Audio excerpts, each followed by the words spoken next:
334-322-0662. Hi, this is Carol Kennedy with Camo Country, and we've been advertising with Blue Water Broadcasting for many years, and we appreciate Blue Water Broadcasting helping promote Camo Country. Did you know that radio is the #1 reach platform in all of media? It's true. Call us to find out how to put radio's #1 reach to work for your business. Blue Water Broadcasting. Local folks helping local business. The views and opinions of the following program are solely those of the host and other contributors. These do not necessarily represent those of Liberty Acquisitions 825, Blue Water Broadcasting, its management, staff, or any advertisers.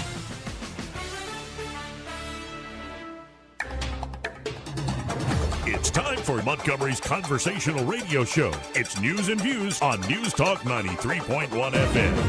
To join the conversation, call 272-9228.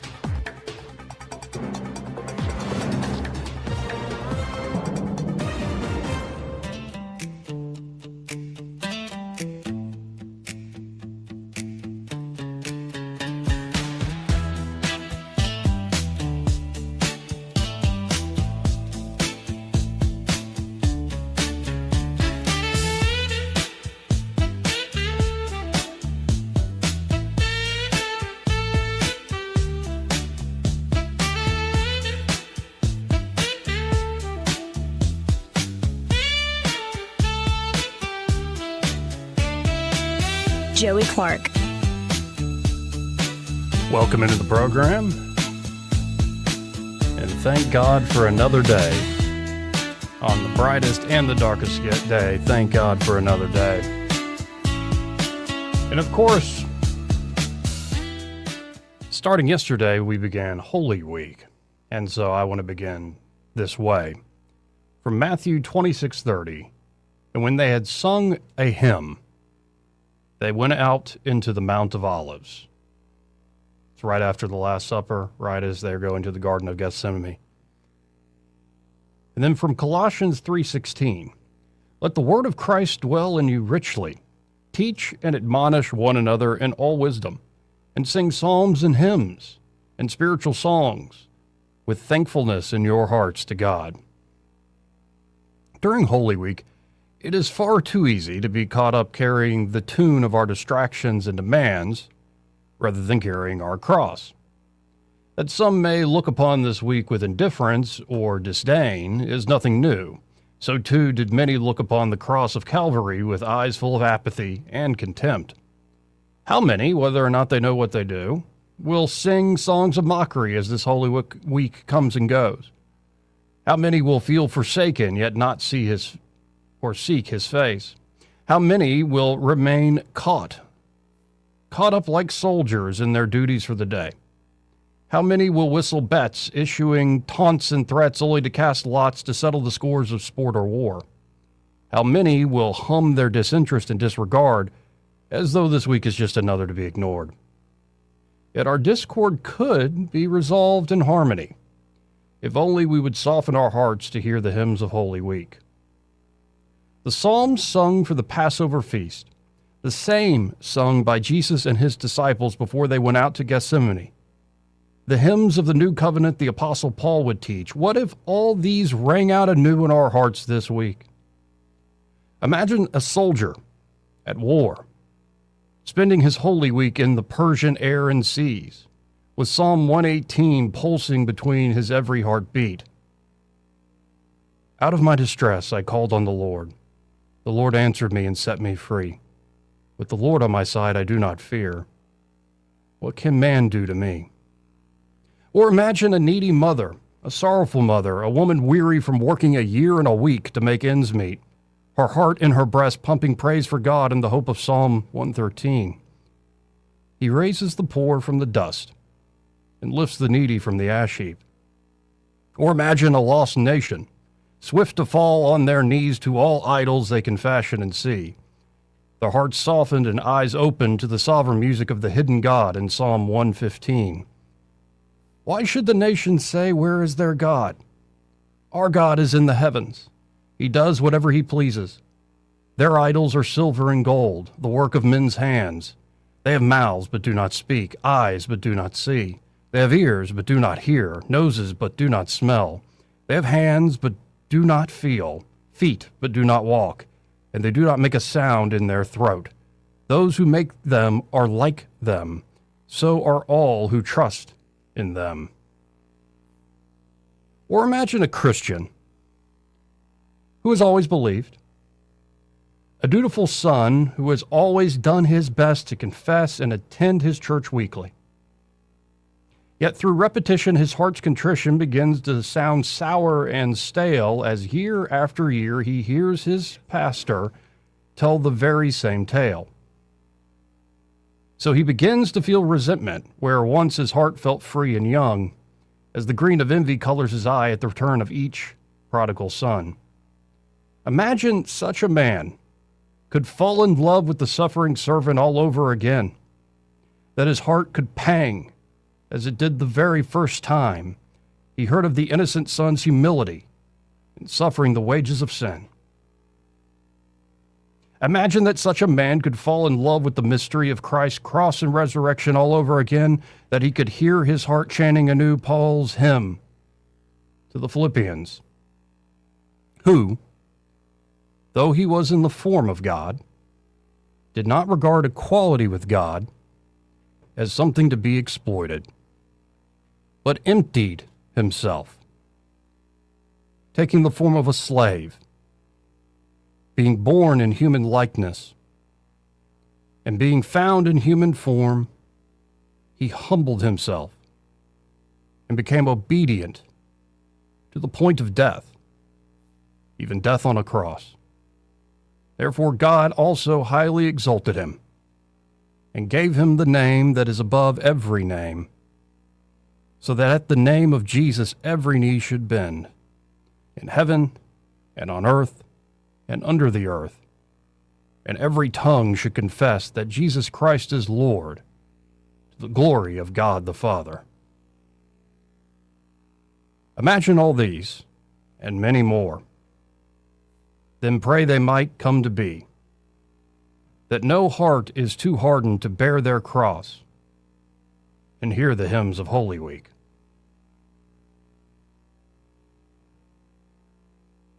You know, yesterday, for the first time in like 15, 20 years really, I attended a Palm Sunday Mass. In a moment at the holiest site in Christianity, the Cardinal there, the Chief Patriarch there, was denied entry to go say Mass. But the beautiful thing about, well, being a part of the mystical body of Christ is that the Mass and the renewal of the Mass still happens all over the earth.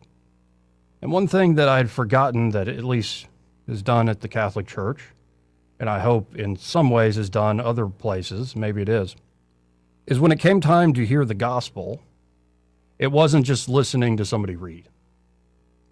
It was almost like a dialogue, a play, to where you had the deacon as the narrator, you had a lay reader, a regular person of the church turned out to be, I think, the deacon's son, reading one part, and all the lines of Jesus were read by the priest.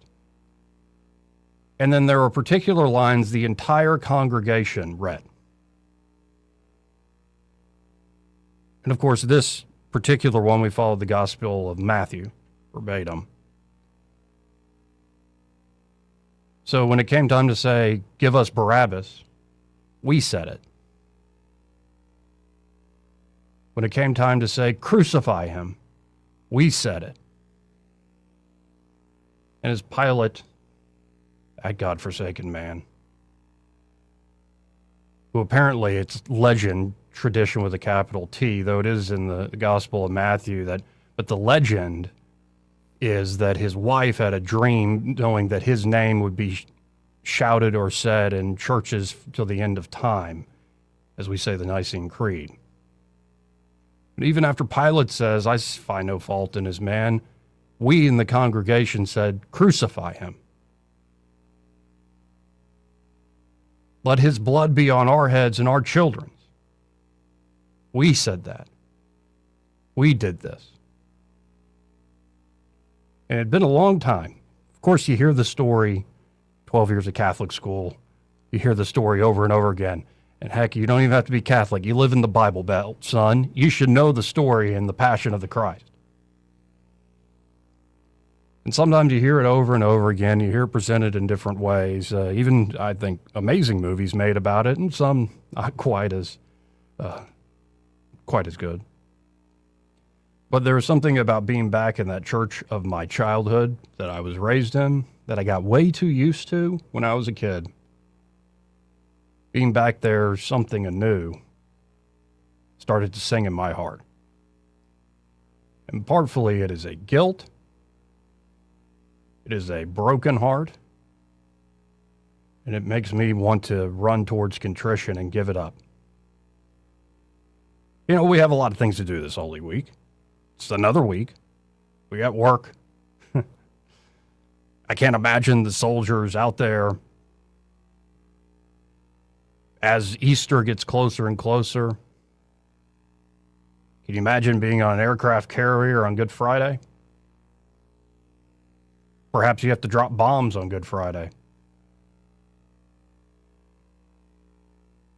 And I asked my grandfather, did that ever happen to him? And yep, there was a Holy Week and an Easter where he was in Thailand serving in theater for the Vietnam War. And luckily there was a small group that was able to get together, that was very close-knit, to remember the meaning and point and purpose of this week. Yeah, there is one thing that I will be taking off, and this should be the replay for Good Friday. And at times it does amaze me that that is not a day where everybody takes off, as best they can, obviously. But as you go about the practical duties you have in life, and maybe you can't help yourself. You got to keep placing bets and watching March Madness and whatnot. Or, you know, baseball. We got to see this. We're just at the opening of the season. Like, there's a lot that can distract you. And honestly, I'm not saying it's bad. It's all good. But it's not the greatest. And so if you just let some of the hymns of Holy Week sing in your heart, you don't have to sing them yourselves. Open up Psalm 22. Open up Psalm 118, which, by the way, I believe it's Psalms 113 through 118. They're called the Hallel Psalms, or the Egyptian Psalms, and they were sung at Passover, especially in the first century, at the time Christ and his disciples would have been doing the Last Supper. And so when you see that one line I began with from Matthew 26:30, and when they had sung a hymn, they went out into the Mount of Olives. Is that Psalm 118 maybe they were singing? Just go read it. Especially if you hadn't read it in a long time. Or especially if you're almost too familiar with it. Just let it speak to you. And even if you don't have some massive conversion or something starts to sparkle or burn in a good way, not hearing anything can also be a great gift as well, because it's a greater test of faith than anything in this world. You know, you have to seek it. You have to want to see it. There's so many times in the Gospels where Christ is pulling off miracles right in front of people's eyes. Healing man and woman again and again, raising Lazarus from the dead. And yet people still don't believe. And in fact, get resentful and want to kill him for it. So you got to be able to see it. In a way, God hides in order for us to seek him. But when you do seek him, you might be surprised at what can find you. Something's happened to me in the last month, in the last 35, 40 days. It's honestly been happening over months. It's been happening over years. And I'm deeply thankful for it. And I don't know where it's going to lead. But I wake up and pray day by day. and I learned to trust the path that's laid before me.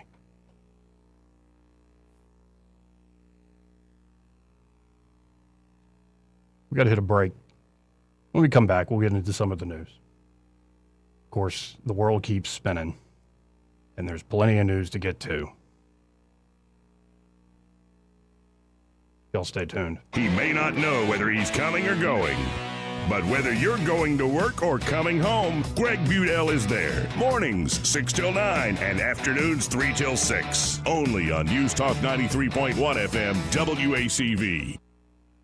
If you own a home and need cash, you can unlock thousands of dollars from your home equity quickly and easily. Call LendGo today at 888-407-7095. At LendGo, you can find out how much cash you could get with a home equity loan in just 2 minutes. It's free, there's no obligation, and it won't affect your credit score. Use the money for anything. Pay off high-interest debt, make home improvements, or just give your budget some breathing room. Best of all, you keep your low mortgage rate while you're getting the cash you need. See how much you can get today. Call 888-407-7095. That's 888-407-7095. Or visit lendgo.com. That's LENDGO.com.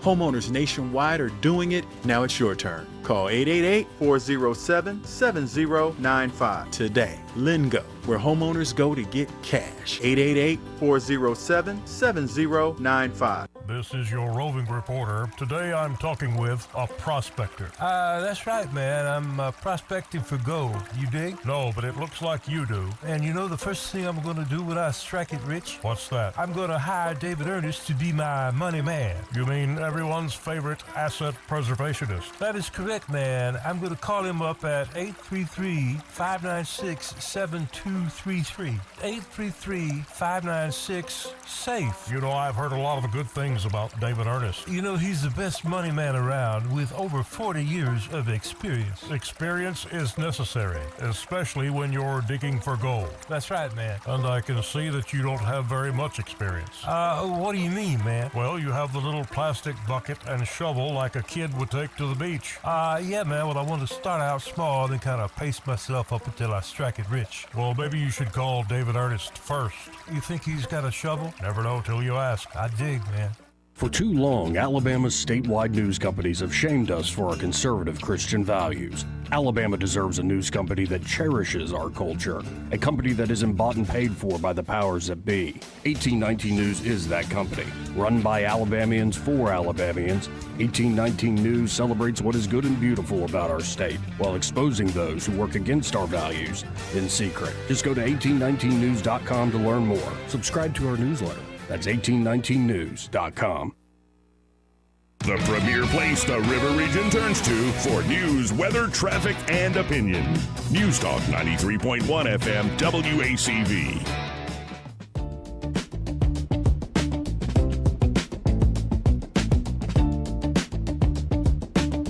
Joey Clark. Welcome back. In studio with me, we have Troy Carrico. How you doing today, sir? I'm doing great, and I have to tell you, Joey, I moved when you give your testimonies. I'm moved, just like many of your listeners are. I've watched you mature to a point where it has caused me to have to up my game and to really come at it at a different. It's beautiful. I'm just very proud of you, and I know that God's got great plans for you. Like I said, I don't know where it's going to take me, but who knows? We'll see. Now, this one shocked me as I was going back to the church of my childhood to experience that Palm Sunday liturgy. I saw this in the news. And by the way, Bibi Netanyahu has come out, even Ambassador Mike Huckabee. This is like one of the biggest self-owns and big mistakes I've seen in a long time. Agreed. Israeli police prevented a Catholic cardinal from celebrating Palm Sunday Mass at the church traditionally believed to have been built over the site of Christ's crucifixion and burial, adding a new dynamic to the ongoing tensions in the Middle East. Cardinal, Pier Battista Pizzaballa, the Latin Patriarch of Jerusalem and the highest-ranking Catholic cleric in the Holy Land, was traveling with the official guardian of the Church of the Holy Sepulchre, Father Francesco Ilpo, when they were stopped en route while proceeding privately without any characteristic of a procession or ceremonial act, according to an official joint statement. As a result, and for the first time in centuries, I'm going to repeat, for the first time in centuries, the heads of the church were prevented from celebrating the Palm Sunday Mass at the Church of the Holy Sepulchre. Warning of the grave precedent the incident risks setting as billions this week look to Jerusalem. The statement notes how seriously local church officials have complied with the restrictions imposed by the civil authorities, despite disruptions and inconveniences. The restrictions have not always been evenly implemented, Reuters reported, citing local resident Muslim preachers during Ramadan and a Western Wall cleaning crew ahead of Passover, for example, were allowed to access their respective holy sites in certain circumstances. The heads of the churches have acted with full responsibility, the statement continued, and since the outset of the war have complied with all imposed restrictions.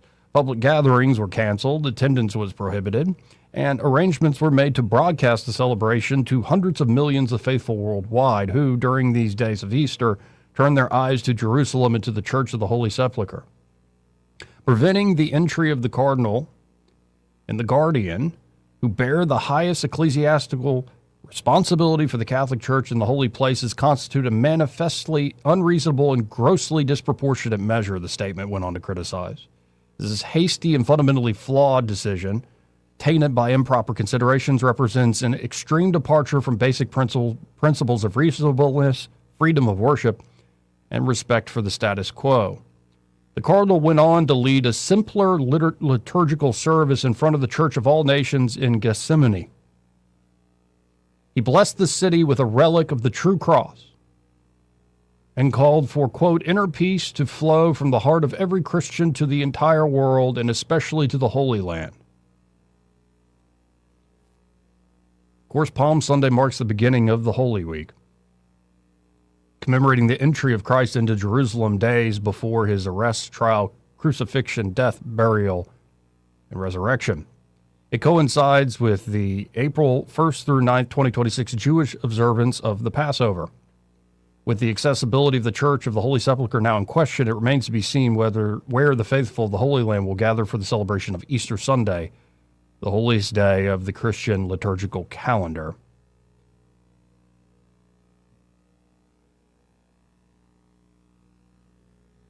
Pope Leo appeared to address the situation to pilgrims and to Vatican City during his noon Angelus remarks, saying, at the beginning of Holy Week, our prayers are more than ever with the Christians of the Middle East who are suffering the consequences of a brutal conflict and in many cases are unable to observe fully the liturgies of these holy days. Just as the Church contemplates the mystery of the Lord's Passion, we cannot forget those who today are truly sharing in his suffering. Their ordeal challenges all our consciences. Now, in reaction, I'm now looking at a statement put out by Benjamin Netanyahu on X,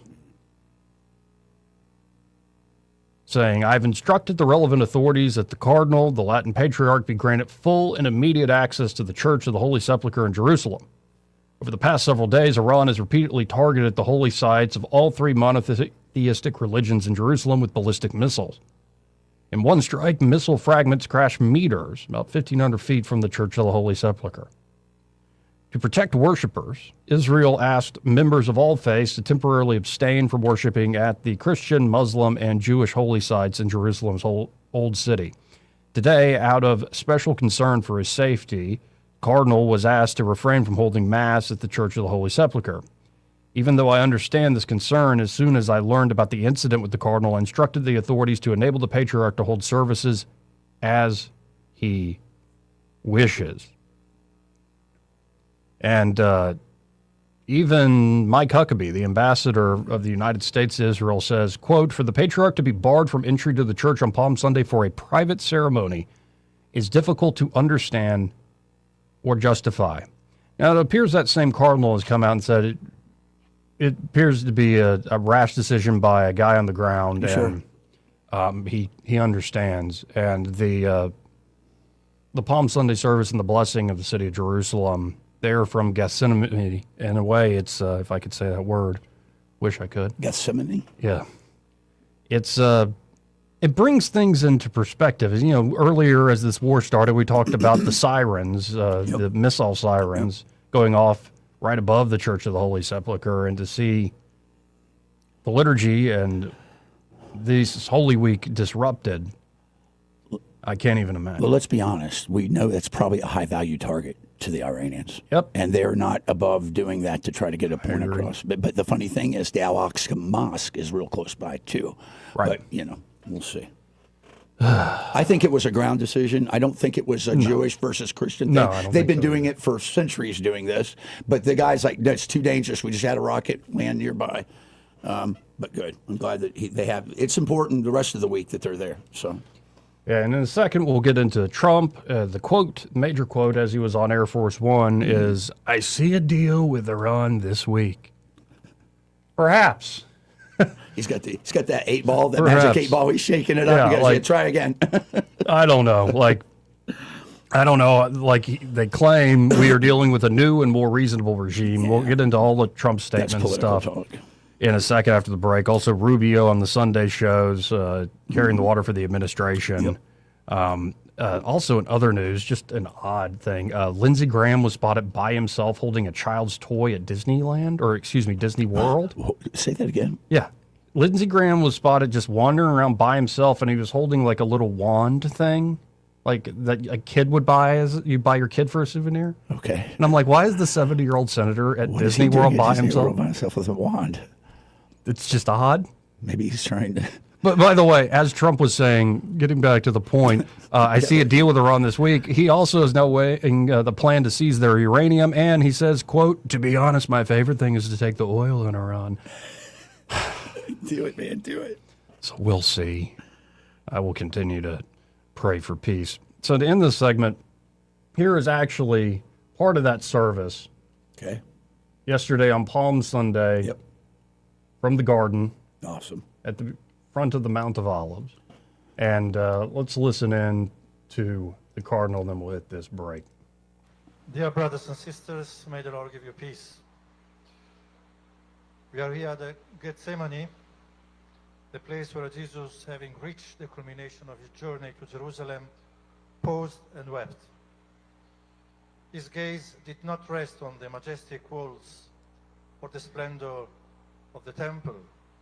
It penetrated the heart of the city he loved, and there he saw its struggle to recognize the time of grace.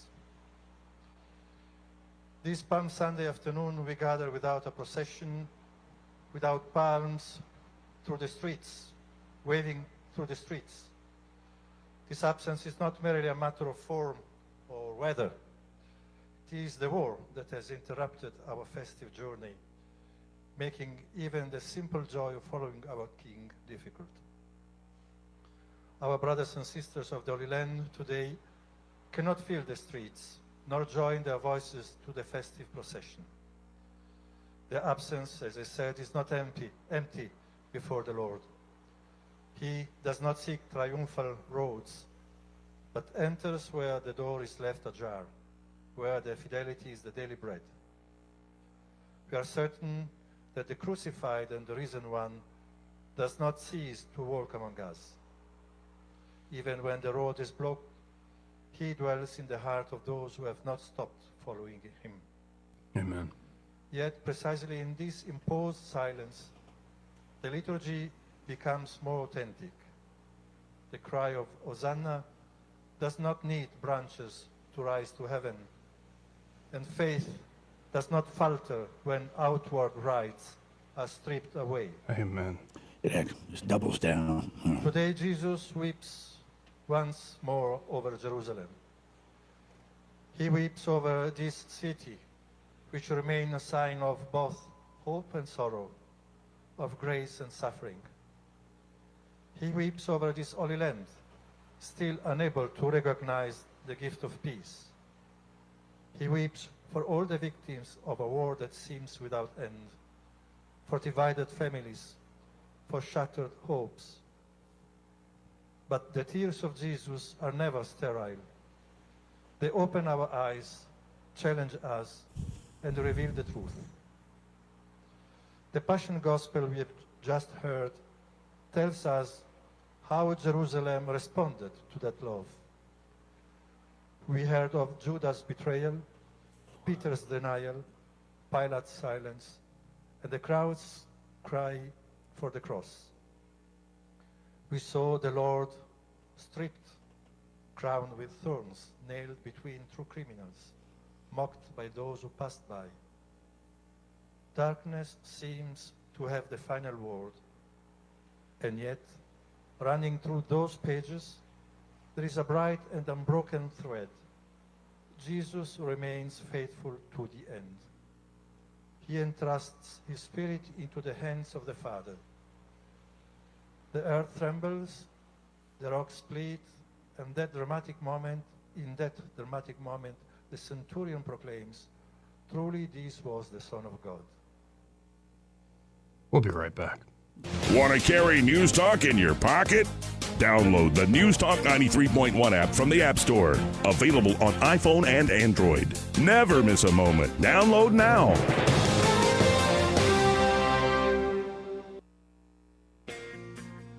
For many homeowners, there's untapped reserves hiding in plain sight. It's not in the savings account. It's not in the stock market. It's right under your roof. Now more than ever, homeowners are sitting on record levels of home equity, and that equity belongs to you. It can be used to consolidate high-interest credit card debt, to pay expensive school tuition, to cover medical expenses, to invest in renovations, you name it, because that money is yours. This isn't about taking on unnecessary debt. It's about using an asset you already own to improve your financial position and your quality of life. The key is understanding your options and choosing the strategy that fits your goals. Let's see what's possible with the equity in your home. Give us a call at Alabama Home Mortgage today at 334-567-4223 or visit us online at myalabamahomemortgage.com. That's Alabama Home Mortgage, because there is a difference in mortgage companies. NMLS 1586368, Equal Housing Lender.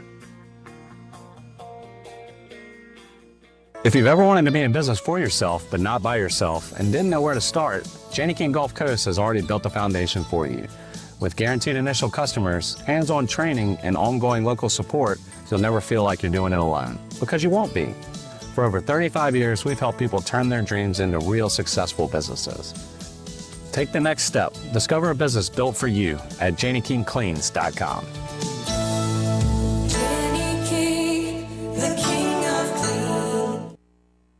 The Rich Thomas Weather Network, brought to you by Montgomery Paint and Body. From little fender benders to total body repair, MPB will fix it good as new, maybe better. For 4 decades, the Turner family has been getting you back on the road. Call 279-7325. Rich Thomas Weather. Well, hi, everybody. Temperatures are warming up this week. In fact, I think we'll be in the lower 80s today with a good bit of sunshine. Partly cloudy, down to 59 for the overnight low temperature tonight. Tuesday, Wednesday, and Thursday, I think we are in the middle 80s. As March ends and April begins, there could be an isolated shower or storm on Tuesday afternoon, but a better chance of scattered showers and thunderstorms at times Wednesday, Thursday, and Friday. From the Blue Water Weather Center, this is Rich Thomas. Budget Floors and More has the best prices. Carpet as low as 69 cents per square foot. LVP starting at $1.29 a square foot. Sheet vinyl as low as 65 cents per square foot. And the lowest prices on flooring installation supplies. Budget Floors and More across from Delray to Publix. Trustworthy, accurate, immediate. Carrying your voice across the river region. News Talk 93.1 FM WACV.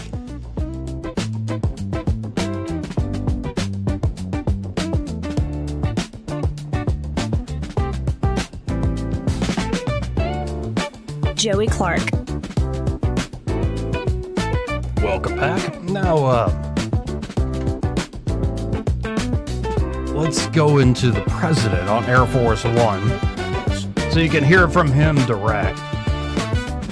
Saying that they're hoping to get a deal done like this week with a new, more reasonable Iranian regime. And in fact, before I play this clip on Air Force One, here's the president's new statement released this morning on Truth Social and put out on X. The United States of America is in serious discussions with a new and more reasonable regime. That's in all caps. to end our military operations in Iran. Great progress has been made, but if for any reason a deal is not shortly reached, which it probably will be, and if the Hormuz Strait is not immediately open for business, we will conclude our lovely stay in Iran by blowing up and completely obliterating all of their electrical generating plants, oil wells, and Karg Island, and possibly all desalinization plants, which we have purposely not yet touched. This will be in retribution for our many soldiers and others that Iran has butchered and killed over the old regime's 47-year reign of terror. Thank you for your attention to this matter, President Donald J. Trump. So here's Trump on Air Force One. Let's listen in to what, directly from the fellow. Getting a lot of the things that they should have given us a long time ago. We'll see how it works out, but they're very good. Moving along very nicely. They've destroyed a lot of additional targets today. The Navy's gone, the Air Force is gone, we know that. But we destroyed many targets today. It was a big day. And we are negotiating with them directly and indirectly. We have emissaries, but we also are dealing directly. And as you know, they've agreed to send 8 boats 2 days ago, and then they added another 2, so it was 10 boats. And now today they gave us as a tribute, I don't know, I can't define it exactly, but they gave us, I think out of a sign of respect, 20 boats of oil, big boats of oil, going through the Hormuz Strait. And that's taking place starting tomorrow morning. Over the next couple of days, a lot of boats. And I would only say that we're doing extremely well in that negotiation, but you never know with Iran, because we negotiate with them and then we always have to blow them up, whether it's the B-2 bombers or just terminating, as an example, the Iran nuclear deal done by Barack Hussein Obama, probably the worst deal we've ever done as a country, one of the dumbest deals we've ever done. But I terminated it, fortunately, otherwise right now they'd have a nuclear weapon. Then we did the attack with the B-2 bombers and we stopped them from having nuclear. And now we had to blow them up again. And we will probably, I think we'll make a deal with them, pretty sure. Whether it's possible, we won't. But we've had regime change, if you look already, because the one regime was decimated, destroyed, they're all dead. The next regime is mostly dead. And the third regime, we're dealing with different people than anybody's dealt with before. It's a whole different group of people. So I would consider that regime change. And frankly, they've been very reasonable. So I think we've had regime change. I mean, you can't do much better than that. The regime that was really bad, really evil was the first one. That was done. The second was appointed, and they're gone. They're all dead, other than one who may have a little life, you know. And then there really are the third group, and the third group of people that seem to be much more reasonable. It truly is regime change. And regime change is an imperative, but I think we have it automatically. So you can tell he is ready to get out, the way he's selling it in general. Yeah, I think that there's a lot of political talk, poly speak going on here. Mm-hmm. My gut instinct tells me that, and I know this because I've said this before, the Iranians are not interested in anything but maintaining the program of nuclear enrichment of the uranium. They're not going to agree. I've read some reports coming out of very interesting think tanks saying they will not agree to those terms, even though those are insistent in there. So it's inevitable what's going to happen, in my opinion, unless God steps in and changes the hearts of those involved. I just don't see any way. We shall see. And by the way, just to somebody out there like kind of posed this question, they ask, I just watched this great documentary with my grandfather on the 1980s 49ers. Yeah. Like Joe Montana, Jerry Rice, and Ronnie Lott, and Bill Walsh, of course, the great head coach. And then, of course, the question, like, you just won the Super Bowl. What are you going to do next? Oh, I'm going to Disneyland. They would say because they're in California. Right. But somebody just put this out. Lindsey Graham, the president is bombing Iran. What are you going to do next? And apparently TMZ got photos of Lindsey Graham vacationing at Disney World amid the government shutdown. After the Senate put out their thing, they decided to take a recess, which the House rejected. And the South Carolina senator explained that he was invited to a meeting in South Florida with U.S. envoy Steve Witkoff to talk about the possibility of normalization between Saudi Arabia and Israel. We're told Lindsey talked to the staff who tucked him away in a back table. He went to the buffet line, much shorter than the TSA lines around the country. This is, again, TMZ writing. Yeah, of course. Grabbed some grub and chowed down. An eyewitness told us Lindsey was having a grand old time chatting with a younger woman and a kid at a table. Graham tells TMZ, I was invited to a meeting in South Florida on Friday with Trump official Steve Witkoff to talk about the possibility of normalization between Saudi Arabia and Israel. I went to Orlando to meet friends after. I'm already back in South Carolina. Of course, Graham isn't that flamboyant and that much of a lilt, but it's just too much fun to do. Yeah, and he was seen just kind of walking around Disneyland. I'm watching it. Yeah. He's got it's pink. It's like, he's got it's like a pink wand like a and king everything. scepter, almost like a king scepter. That's cool. Like, what is that? Like, why are you doing that, man? Maybe it's one of those fans that you blow. I don't know. But and it's also in this day and age. He's got his white shirt on. In this day and age, do you even know what's real at this point? That could be easily like photoshopped AI Lindsey Graham walking around with that little pink wand. I hope not. You're right, because I saw the same thing you're looking at earlier having a good today. Time. Lindsey seems in his element. And, for all the drop, by the way, Trump's approval ratings continue to fall, which is to be expected, especially as you see gas is something like on average $4 a gallon nationwide. And like my Kia shouldn't be that much to fill up. And I did the other day and you got to try to fill up my black. It's $250 on diesel. It's got to be over 100. It's way over 100. It's almost $200. Wow. Yeah. Wow. So it's got a 37.5 gallon tank and it's diesel. Yeah, so you do the math. It's Kia, it's only like 13, 14 gallon tank. Right. Cost $60 the other day to fill up. So now think about that. Now let's talk about the second and third order of effects of diesel costing that much. Mm-hmm. Everything you get at a store comes through shipping, and there's a fuel surcharge that's added by the shippers under these conditions. So we're paying for it. Yeah. And Meemaw's getting all that gas tax money.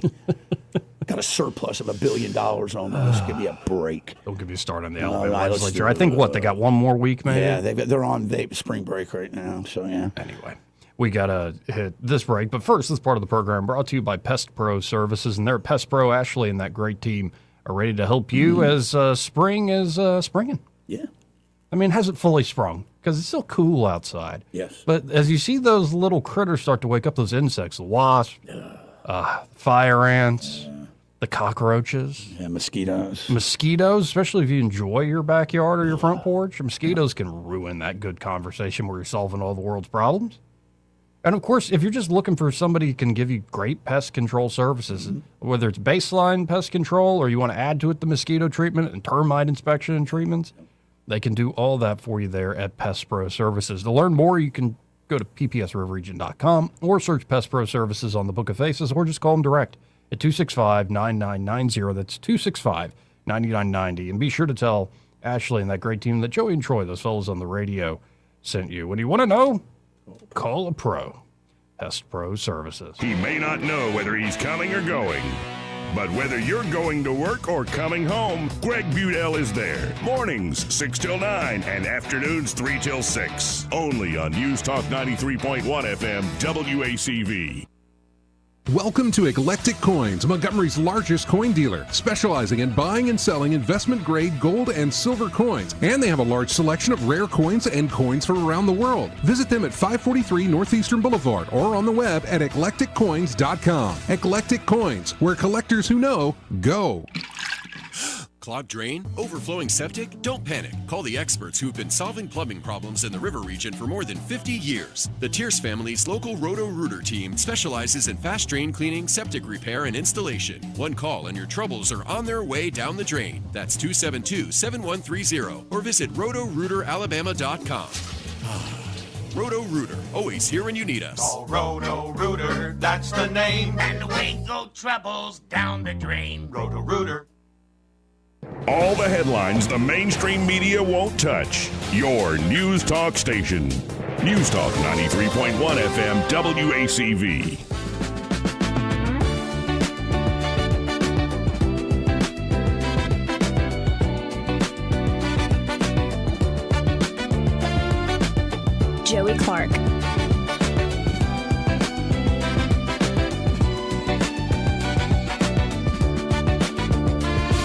Welcome back. Austin Baranko is tied up, busy getting work done today. In fact, seeing, he sent me a photo of exactly what he's up to. So he's indisposed at the time. How was the markets today? Or is he? You think it's Monday? So it looks I mean, like, if I could just give my layman's take, what are you thinking? they're pretty flat. It's only NASDAQ down, 0.5%. That's what I'm looking at. But the markets do not like this. Are they going to make a deal? They're not going to make a deal. Is the Strait of Hormuz open or is it not open? Like that uncertainty just drives them nuts. But, you don't have to base your financial plans on crazy, erratic political trends and national, international headlines. Instead, you should get with Invista Advisors, and they can help you, of course, with asset management, but also with other aspects of financial planning. They have a team of CPAs, business consultants, and investment advisors all working together to provide that comprehensive financial plan. So it could be wherever you are in life. Maybe you've waited, and you're hitting your 50s, maybe your 60s, and you haven't really set up a plan. Well, they can still help you. Yep. Could be you're just starting out with a family. Want to get life insurance, want to get a plan together for the kids in case they want to go to college, or we'll play a clip here in a second, a micro trade school. Ooh. You're not going to college, kid. You're going to become an underwater welder. That's like right. It's specific. You're going to make triple what I ever made in a year. But whatever the strategy, or it could be, of course, end-of-life concerns, and again, along with that asset management and that stock portfolio. So you'll check out Invista Advisors today. You can always learn more at InvistaAdvisors.com, but I say call them up direct. Start the conversation today at 387-0094. That's 387-0094. And be sure to tell them that Joey and Troy, those fellas on the radio, sent you. By the way, did you see this old clip of Trump? Like, there are some folks who have the theory that Trump is a time machine. Oh, yeah, I've seen that. Just how consistent I haven't seen this he clip. is. This is from 2020 in 1987 with Barbara Wawa. And it's kind of remarkable to see this young Trump, 1987, folks, give this to being ripped off. But as far as Trump is concerned, our allies are only part of the problem. The real culprit is Iran. Why couldn't we go in and take over some of their oil, which is along the sea? How would you do that? Would you send in the Marines? Would you take a chance in a war?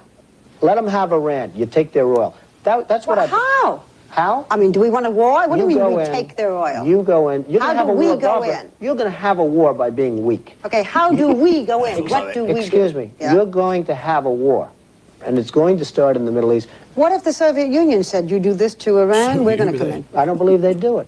The next time Iran attacks this country, go in and grab one of their big oil installations, and I mean grab it and keep it, and get back your losses, because this country has lost plenty because of Iran.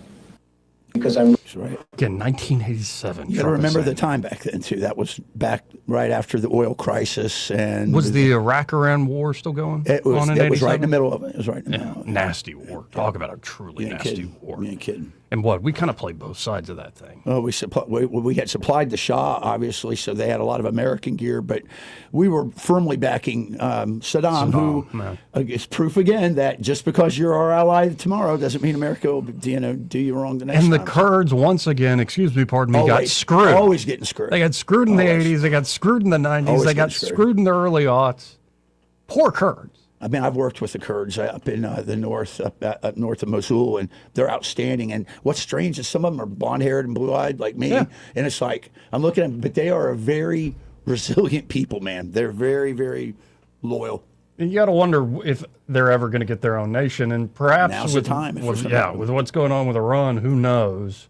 But here is Rubio, kind of laying out his timeline. He was on with Little Georgie. Georgie Stephanopoulos. I just like to call him Little Georgie.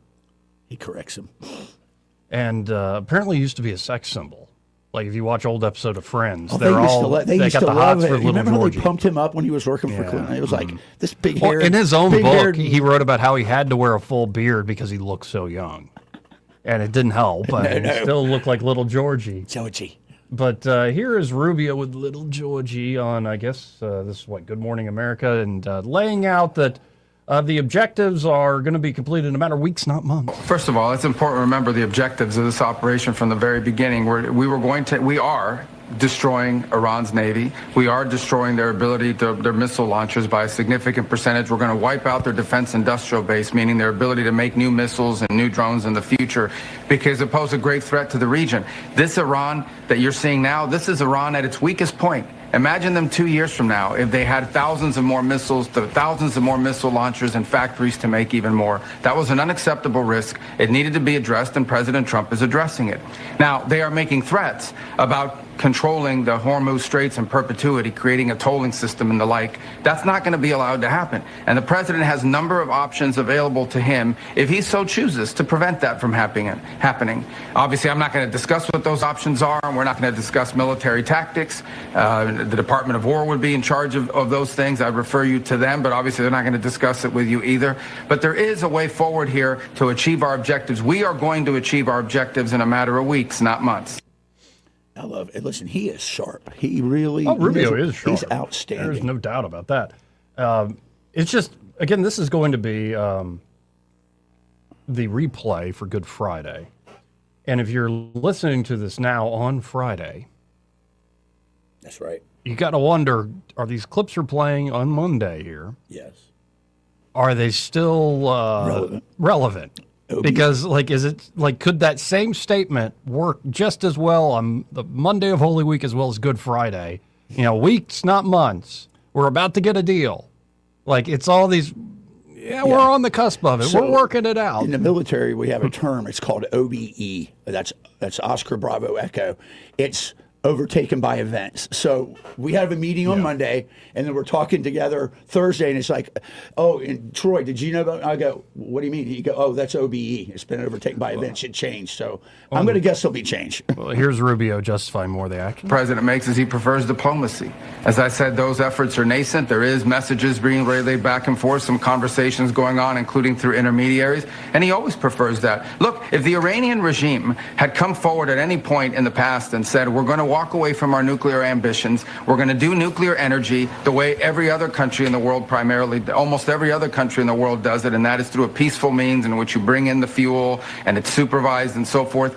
We're going to stop supporting terrorist groups across the region. Look at this region. Every single terrorist group in this region has a link to the Iranian regime. Every single one. The Houthis, Hezbollah, Hamas, the Shia militias that are attacking everyone out of Iraq. Every single one of these groups and all the destabilization in this region tracks directly back to the Iranian regime. Those things have to be addressed. And if Iran had been willing to address those in the past, we wouldn't be having this interview on this topic right now. Nope, we wouldn't. But as you said earlier, they don't seem to want to play ball. We got to hit this top of the hour break. Second hour coming up.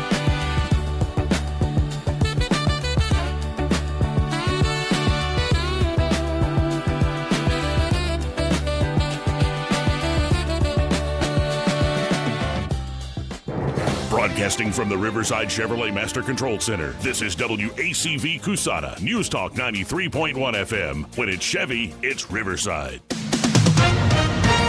With SRN News, I'm Bob Agnew in Washington.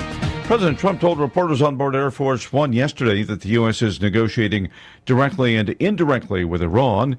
Iran has insisted it has not been in any talks with Washington.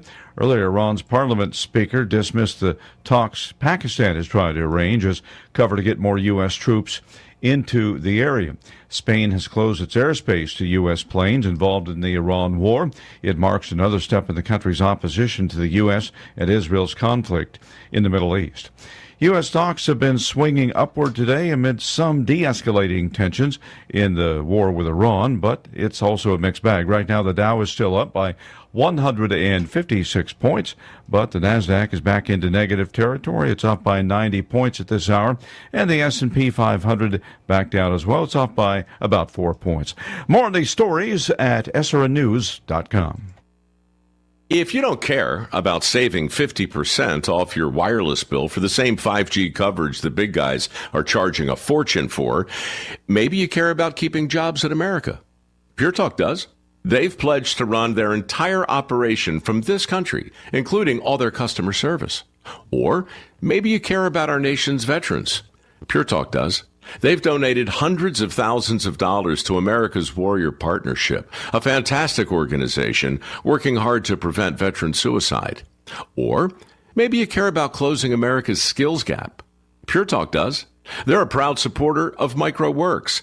They're helping my foundation train the next generation of skilled workers. Don't get me wrong. Saving money's great, and you'll save plenty with Pure Talk.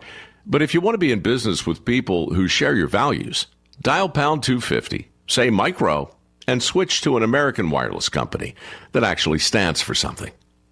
Rich Thomas Weather is brought to you by Alabama Wholesale Lumber. For tough, good-looking roofs, it's Tamco Shingles from Alabama Wholesale Lumber. For great folks and great prices, call Alabama Wholesale Lumber. Rich Thomas Weather. Well, hi, everybody. Temperatures are warming up this week. In fact, I think we'll be in the lower 80s today with a good bit of sunshine. Partly cloudy, down to 59 for the overnight low temperature tonight. Tuesday, Wednesday, and Thursday, I think we are in the middle 80s. As March ends and April begins, there could be an isolated shower or storm on Tuesday afternoon, but a better chance of scattered showers and thunderstorms at times Wednesday, Thursday, and Friday. From the Blue Water Weather Center, this is Rich Thomas. CB&S Bank, serving families and communities since 1906. Proud to be named 16th best performing bank nationally in their asset category by American Banker. Learn more at cbsbank.com. CB&S Bank, member FDIC, equal housing lender. From the Blue Water Broadcasting News Center, these are today's top stories. 5 of the 6 suspects in the deadly Sweet 16 party shooting in Dadeville have made plea agreements. All 5 suspects in the deadly 2023 mass shooting pled guilty to 3 counts of reckless murder. As part of the plea agreement, each defendant will serve just 5 years in prison for the murder charges. The 6th suspect was given youthful offender status. Alabama State University's head basketball coach Tony Madlock announced Sunday he is stepping down after 4 years. The Hornets finished the season 20-16 overall and 12-6 in the SWAC. Under Coach Madlock, ASU earned the program's first NCAA tournament victory. Alabama State now begins the search for a new head basketball coach. Montgomery firefighters battled a house fire not far from the governor's mansion Sunday morning. The fire was reported just after 4 a.m. at a single-story home on Wade Street. Fire rescue units were able to contain the major fire to the attic of the house with no injuries reported. The cause of the fire remains under investigation. From the Blue Water Broadcasting News Center, I'm Sky Mosley. This hour of news and views is brought to you by our good friends at Alabama Home Mortgage. Alabama Home Mortgage, 567-4223. Visit them on the web at myalabamahomemortgage.com. NMLS number 1586368. An equal housing lender. Hi, this is Bo Goodson from the Goodson Group with your Real Estate Minute. Here in the River region, thousands of hardworking folks will be buying a home, some for the first time. How do you know you are buying the right home? It starts with research. A buyer's agent can help you in your search, providing a list of homes you may not be aware of or know about. At the same time, a meeting with a local lender to find out exactly what you qualify for and how much it will cost at closing and monthly. A list of needs and wants provided to your agent will help them locate properties that match those needs. An example would be bedrooms, baths, school zones, floor plan requests will also help. Start shopping and look at homes and compare and make a list of pluses and minuses for each home. Compare them with your agent to narrow the field. After you work out the contract, appraisals and inspections come next, and then the closing. For more details, call Bo Goodson at the Goodson Group, 221-2883. That's 221-2883. Why'd I go to the doctor? Working on the farm, my heart kept skipping a beat. I didn't think much of it, but my daughters made me get checked out. Turns out I have atrial fibrillation, which increases the risk of stroke about 5 times. Symptoms like irregular heartbeat, heart racing, chest pain, shortness of breath, fatigue, or lightheadedness can come and go. But if it's AFib, the risk of stroke remains. If you have symptoms, contact a doctor. I'm so glad I did. Visit notimetowait.com. Sponsored by Bristol Myers Squibb and Pfizer. Are you tired of the mainstream media's biased reporting? Do you want to stay informed on the news that really matters to you? Look no further than 1819 News. At 1819 News, we bring you the latest in Alabama news, politics, sports, culture, and more. We've assembled a team of journalists with Alabama values dedicated to the truth and the truth alone. Visit us at 1819news.com today. That's 1819news.com. Subscribe to our newsletter. Honest News, Alabama Values. The views and opinions of the following program are solely those of the host and other contributors. These do not necessarily represent those of Liberty Acquisitions 825, Blue Water Broadcasting, its management, staff, or any advertisers.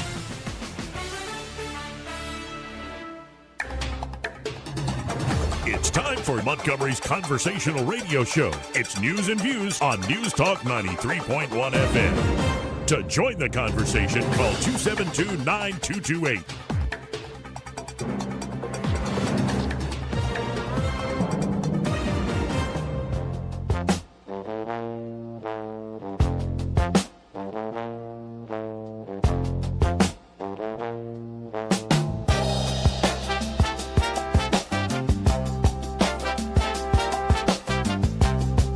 Joey Clark.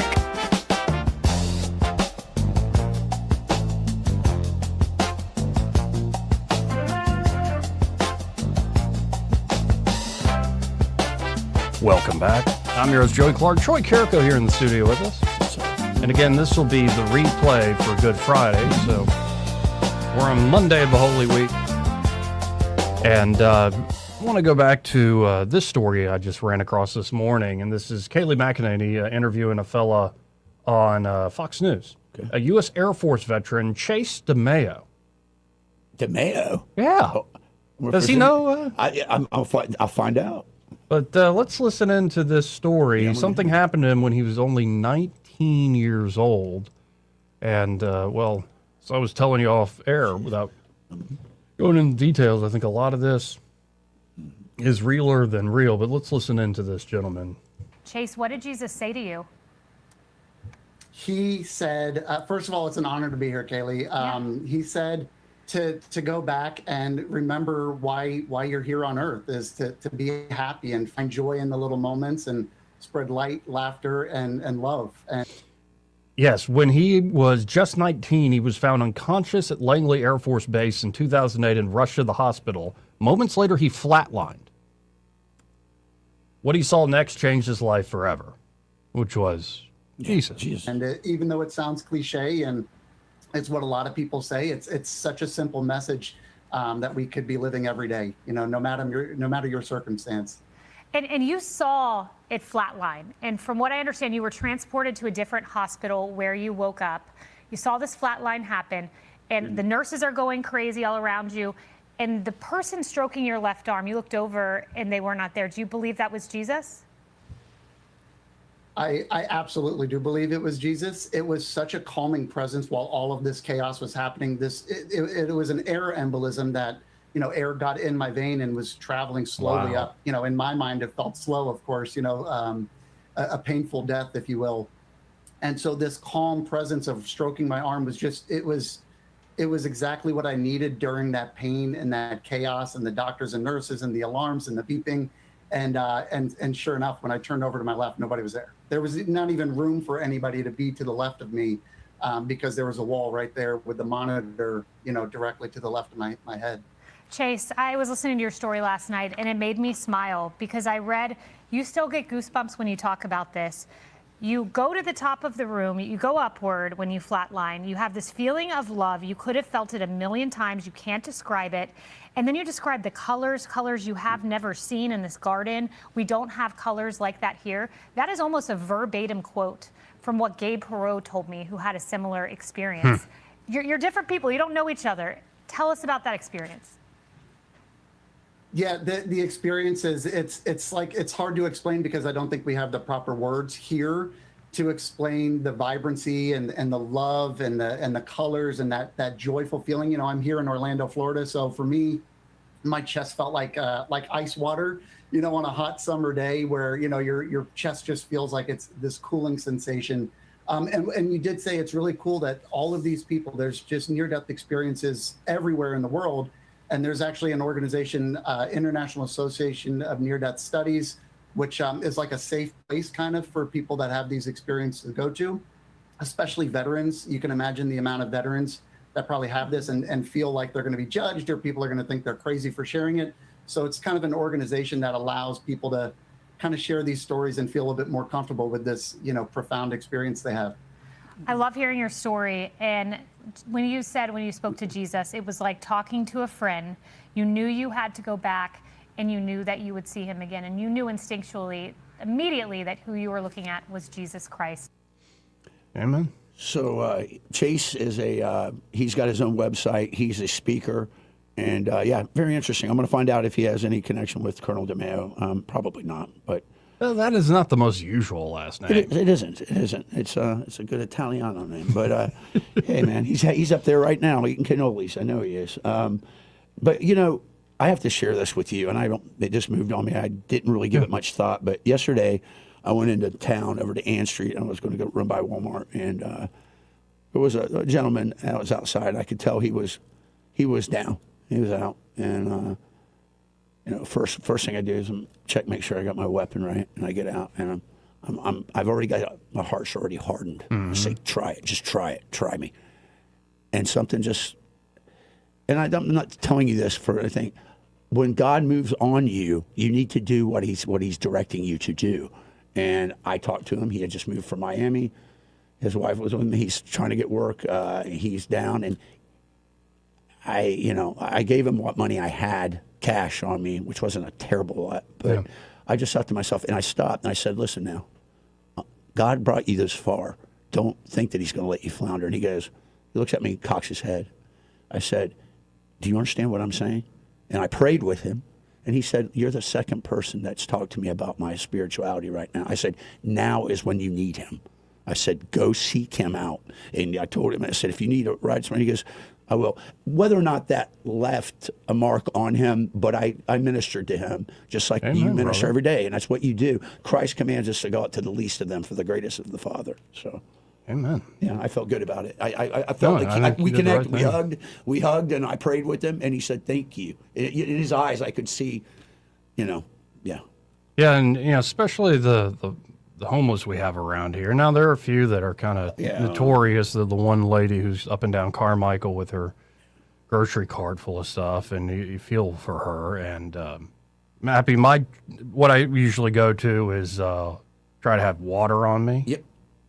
And hand out water to folks Absolutely. that can sort of encounter me.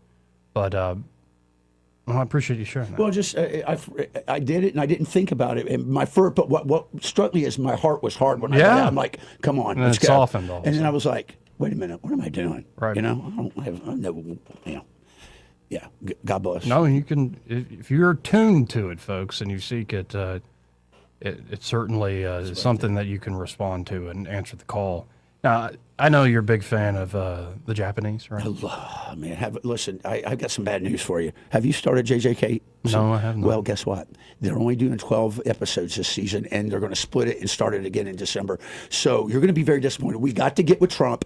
We're going to have to maybe drop a couple more nuclear bombs and say, you will bring us JJK for the duration. Yeah, give us more entertainment. But actually, this is, I saw Jack Posobiec retweet this, saying, from Captain S.O. on X, saying, to my American friends, I want to speak from the heart because this moment truly moved me as a Japanese citizen. When President Trump made that Pearl Harbor joke, it wasn't just humor to us. It felt like a weight I'd carried my whole life was suddenly lifted. My chest tightened, and honestly, tears came close. For 80 long years, we Japanese have lived under a heavy shadow, the constant expectation to apologize, to reflect, to stay in guilt mode, quote unquote. Yep. Even though we're the closest of allies, that old wound never fully healed. We felt bound by the past, by the Constitution America helped write for us, always a little smaller, always needing to prove we were sorry enough. But in that single joke, Trump did something powerful. He turned a painful history into a shared laugh between equals. It was like he was saying, hey, it was a long time ago, we're good, let's move forward as brothers.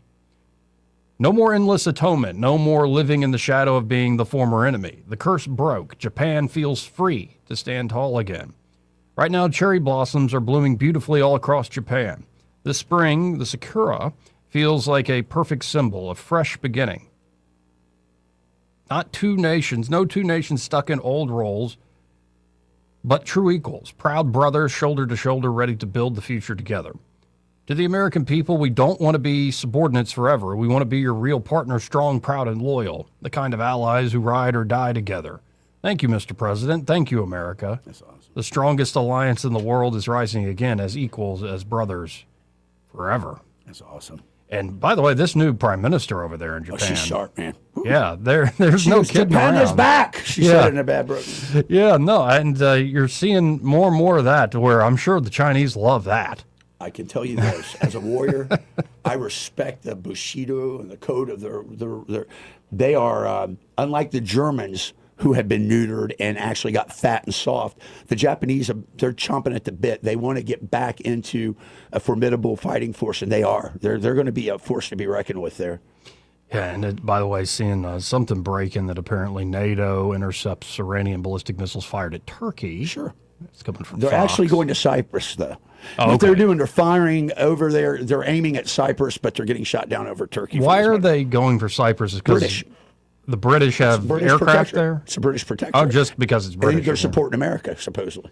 Okay. They're waging a war against anyone, including the Gulf Arab states, that are supporting or tacit in supporting the Trump administration in its fight. So they fired at Diego Garcia, another British protectorate, with them. If they could hit one of those, it would be a major media thing for them, but I don't think they will. Again, 272-9228 if you want to get on the conversation this day. It's kind of quiet on the phone. It is. It's 334-272-9228. Let's see if I can find something here. Apparently, Press Secretary Kayleigh Mackin, or no, that's the old press That's the secretary. old one. Caroline Leavitt. Right.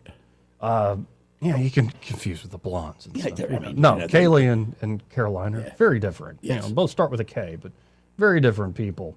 But she is kind of laying out that Iran, well, shouldn't reject this golden opportunity, if that makes any sense. Let's listen into this together, if I can get the set up to play. Here we go. Truly once-in-a-generation opportunity for the regime to make a good deal with the United States, permanently abandon their nuclear ambitions, and stop acting as the world's leading state sponsor of terrorism. If the Iranians reject this golden opportunity, the greatest military in the history of the world continues to stand by to provide President Trump with every option available to ensure this regime continues to pay a grave price. One way or another, Iran will no longer have the credible ability to threaten the United States or our allies, which is, of course, the overall objective and mission the president set out when he launched Operation Epic Fury. So laying it down officially, but a lot of folks wondering, well, why are we getting mixed messages from you two? I think a lot of that, in my opinion, and I wrote on this, as you know, last week, and my thought is this: they know the folly of expecting Iran to do anything in compliance that could be enforced, because their demands are equally are hard for, I think, the United States to meet on the terms. But here's what I do think. I think that Trump is a master at being in charge at all times by saying, oh, we're making progress. Mm-hmm. Well, he's in charge. He's telling the narrative. But you hear the Iranian side saying it's a sign of weakness that he's saying this because we haven't agreed to anything. You know? Well, and here is Caroline Leavitt addressing one of those, that exact question. Thanks, Caroline. You addressed this a little bit in the opening, but just to follow up, because Americans are sort of seeing these conflicting messages between the United States and Iran. I know the president insists that negotiations are underway. As you just mentioned, he's also said that Iran has agreed to most of the 15 points. We just heard from Iran again. They're saying no negotiations are taking place. They're calling the proposal excessive, unrealistic. So how do you square that? How do you explain that discrepancy between the two? I think the American people are smart enough not to take the word of a terrorist regime that has chanted death to America for 47 years at their word. And I hope the journalists in this room are wise enough not to take an Iranian regime that has repeatedly lied about our country, about our values, about everyone in this room, frankly, for nearly 5 decades. So I think the American public are smart enough to understand that. Thanks, Carolina. Yeah, as you just said. But the question is the American populace, the body citizen in this country, understand the narrative? Because when you've got a leftist, woke, globalist media of the established media out there still spinning that story, it perpetuates. But I've said this before, Joey, and I believe this. America is comprised of what I call the silent majority. It's you, me, it's the guy down the street, it's Sky, it's all the different people we know. but we don't have that voice in the media. So there's always this disparity between what we're being told and what really is going on. So we got to hit a break first. This part of the program brought to you by Montgomery Men's Health. Yeah. And there at Montgomery Men's Health, if you're a felon, you're just feeling awful, like not like yourself, not like a man. Yeah. Feeling wiped out when you wake up, like your sleep is all off, your waistline's starting to creep, you're losing muscle mass, your bedroom confidence is slipping, like you have no libido to speak of, or maybe you got that ED problem, as folks call it these days. And, if you feel this way, other people are noticing, especially she is noticing in the bedroom. Maybe she's being nice about it, but you're not the only one dealing with this. No reason to feel shame. Indeed, treat it as a problem that actually is fairly common, especially when guys start to get older. Yeah. Now, you're not alone in this, and so whether it's ED or just low testosterone in general, Montgomery Men's Health, powered by Men's Pro, is ready to help you out. They're a men's performance clinic here, been serving the Montgomery and surrounding areas for years now. They provide in-person care, so you're not dealing with like a chat bot. You're like, is this even a doctor on the other end? Not the online pill.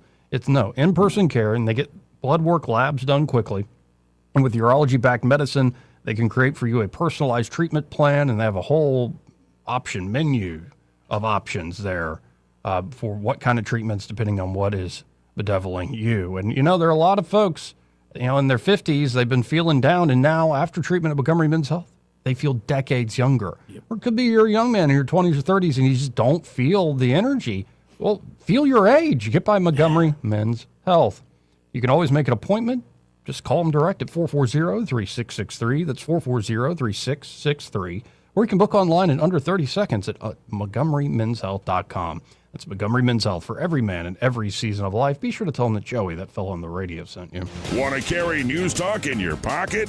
Download the News Talk 93.1 app from the App Store. Available on iPhone and Android. Never miss a moment. Download now.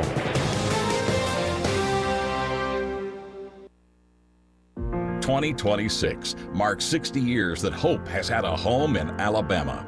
At the Alabama Sheriff's Youth Ranches, children who've lost everything through no fault of their own have found something priceless. A safe place to live, a loving Christian family, and the chance to simply be kids again. Here, boys and girls grow up surrounded by care, guidance, and faith, learning right from wrong, learning responsibility, learning they are valued and that their lives have purpose. As the Alabama Sheriffs have believed for 6 decades, it's easier to build boys and girls than to repair men and women. These former ranchers are now teachers, parents, business owners, and leaders, living proof that love, structure, and faith can change a life forever. As the Alabama Sheriff's Youth Ranches celebrate 60 years of serving Alabama's children, you can help ensure the next child has the same chance. Learn how you can make a difference at alabamasheriffsyouthranches.org. 60 years of building lives, and we're just getting started. When your tax refund comes, put it on the floor and walk on it. Revitalize the look and feel of your home with new floors from Prattville Carpet. With faster and better service than the big box stores and luxury vinyl planks starting as low as $4.99 per square foot. You'll enjoy that tax refund turned flooring every single day. Hi, I'm Ray Bowles from Prattville Carpet. If you're looking for waterproof carpet, hardwood, laminate, vinyl plank, or ceramic tile, call us today for your free measurement. Dial 285-8117 or visit PrattvilleCarpet.com. Prattville Carpet, we're more than just carpet. This hour of news and views is brought to you by our good friends at Alabama Home Mortgage. Alabama Home Mortgage, 567-4223. Visit them on the web at myalabamahomemortgage.com. NMLS number 1586368, an equal housing lender. We get Montgomery talking 24 hours a day. The River Region's most trusted voice. News Talk 93.1 FM WACV.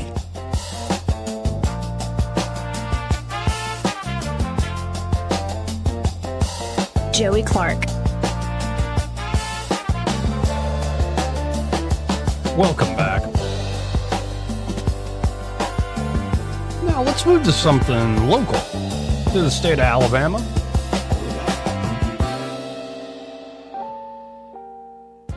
State Senator Arthur Orr's out there touting a massive number of Alabama school choice program applicants. Apparently, school choice is all the rage. Of course, Senator Orr does a regular thing with Dale Jackson up there in Hunts Vegas.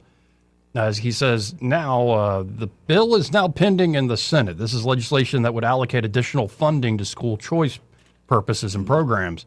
The bill is now pending in the Senate, said Orr.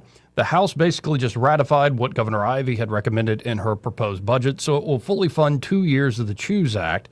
As you know, that's those with a percentage of poverty cap, as far as those that would be eligible in year 2. But after year 2, that cap comes off, and then it just up to how much will be appropriated. How much will the governor and legislature appropriate to that program? And as we appropriate that, depending on those dollars, how much they are, that would presumably, the cap, the 350% poverty would float up or could float back down just based on the appropriation amount. Or note at the massive number of applicants hoping to enroll in the Alabama School Choice Program. Right now, last week's numbers, Orr said, I'll get a new number today. The amount was around 187 million in applications. That doesn't mean they've all been validated and that they're able to get the funding, because their income may not meet the income cap and they just may not be eligible. But applications were at 187 million right now. Governor Ivey put a $250 million in her budget request, so there's plenty of money there. Of course, that's 187 million in applicant money that might be allocated. Or went on to conclude, I'm sure we'll have some here in the last few days, Tuesday being the last day for people to apply. The CHOOSE Act makes refundable income tax credits called education savings accounts available to support eligible K-5 through 12 students for specific expenditures. And keeping on this topic, there is a op-ed by Nick Limberakis, trending on 1819 News, about how educational freedom changed my son's life. Now, I'm not familiar with Nick, but he writes, in today's world, political noise often drowns out the voices of the people most affected by public policy decisions. There's no better example than parental rights and school choice. I am not a politician or a political insider. I'm a parent, and I know firsthand the difference that having alternative education options in Alabama has made in my son's life. Like all parents, Nick writes, I want to give my son the best chance to thrive and succeed. I'm a combat veteran who served our nation for 16 years. And today I work as a scuba diving instructor, an underwater criminal investigator. Okay, this guy sounds awesome. Underwater criminal investigator? Do you think they use a magnifying glass, or is their lens magnified, do you think? Yeah, but he specializes in there's bodies in the river? Pond forensics. Life has taught me that people are not all the same, and a cookie-cutter approach rarely works for everyone. True. Every child has different needs. For many students, traditional schooling may be the best option. But for others, like my son, having alternative options is critical. Throughout his life, John, and this is Nick's son, John has struggled with social separation anxiety, SSA. It made it nearly impossible for him to succeed in a traditional school setting, and as his father, I knew I had to make a change. John did not fit the standard model. He needed something different, a different educational approach. Thankfully, I learned about the Alabama Virtual Academy, ALVA. In 2019, I decided to enroll him in ALVA, and it was one of the best decisions I have ever made. Now a ninth grader, he has a completely different outlook on life and his future. I watched a young child, once paralyzed by fear, become a young man determined to invest in his own future. What was once an obstacle, he now sees as an opportunity. I am asking our policymakers and educational leaders to look beyond the headlines, partisan politics, and funding battles. Education is not about institutions. It is about preparing the next generation to thrive in the real world. Like every generation before it, today's students do not need a one-size-fits-all approach forced upon them. The difference is that in 2026, we now have the technology and understanding to offer real alternatives. Amen, Nick. No student should fall through the cracks. Thanks to ALVA, we found an educational path that works for my son. In years past, he might have become another statistic. Instead, we found a way forward. Despite the challenges he has faced, John continues to overcome them one by one. Soon he will begin dual enrollment courses and continue building his future. I served in combat zones fighting for our country. Today I stand with parents who are fighting for the freedom to make the best decisions for their children. Parental rights and educational freedom are more than buzzwords. They are bigger than politics. Without alternative education options, countless students would be left behind. I am grateful every day that my son was not one of them. And I guess it's Nick Limberakis, is a retired combat veteran, scuba diving instructor, and underwater criminal That's neat. investigator. And I thought that was a great, straightforward op-ed right there. Especially you got a parent that cares. And this actually shows in a lot of your studies of like kids' outcomes. It doesn't matter as much how rich or how poor you are, but how much of your time and how much of your income, even if your income's not much, but a percentage of whatever your income is, how much of that is going towards your kid's education. And that usually signals, including folks that are having a hard time making ends meet, usually signals the kid's going to do pretty well because it shows an activated parent who's really focused and kind of living in that kid's life. And that's worth more than any bit of money. Now, of course, having the money allocated so people can freely choose to go to a different type of school or do homeschooling, which I think is also a great option for especially married couples that can make that work. It's really, I think, in this day and age, I love that Nick's point about the technology and just we seem to be stuck with particular institutions that have no incentive to change or no incentive to innovate. And so why not, especially for the kids on the margins that need it, speed that up with freedom and choice? Well, you know, what's funny is I was looking at our property taxes. We got about 15 acres down in Pitwalla area. And I think our taxes are less than $1,000. And I'm thinking, no wonder the schools are terrible here. Well, no, think about that. All right. Think about that. In Ohio, that'd cost you probably $9,000, $10,000. Oh, I've had plenty of people who aren't from here say they're ridiculously crazy. low. But here's the thing about it is sort of like our friend Catherine that was in the other day running for the assistant the deputy AG. She said, we've got schools still operating under civil rights segregation stuff. That's got to get cleaned up, man. Oh, yeah, man. By the way, the top trending story is still there at 1819 News. We brought it up on Friday. Is that the city of Montgomery paid $243,530 to a Louisiana private security company on March the 10th, despite the Montgomery City Council considering terminating the contract at a recent meeting. That's crazy. You better be able, if they do terminate it, you better be able to claw back the money, given that this company hasn't done anything in the city. That's why they're reconsidering removing and pulling back the contract, because y'all haven't mobilized at all. What? And I think it's like only 5 or 6 employees, and what a mess, man. So, hey, I wanted to share something with you. Admiral Davis and I were talking the other day, and the article I did on the picture and the downtown Veterans Resource Center.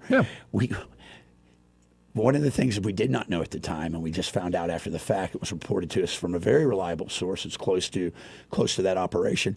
The reason now we believe that Alabama Power was involved was the young lady who was selected to run the facility, who is not a veteran, who was fired from her position in veterans advocacy over at the University of Alabama for being intoxicated on the job. Her dad is on the board of trustees at Alabama Power, so I'm going to be doing something else on that. But none of this surprises me, what we read and what we see. The city will operate on the margins, and you said it best.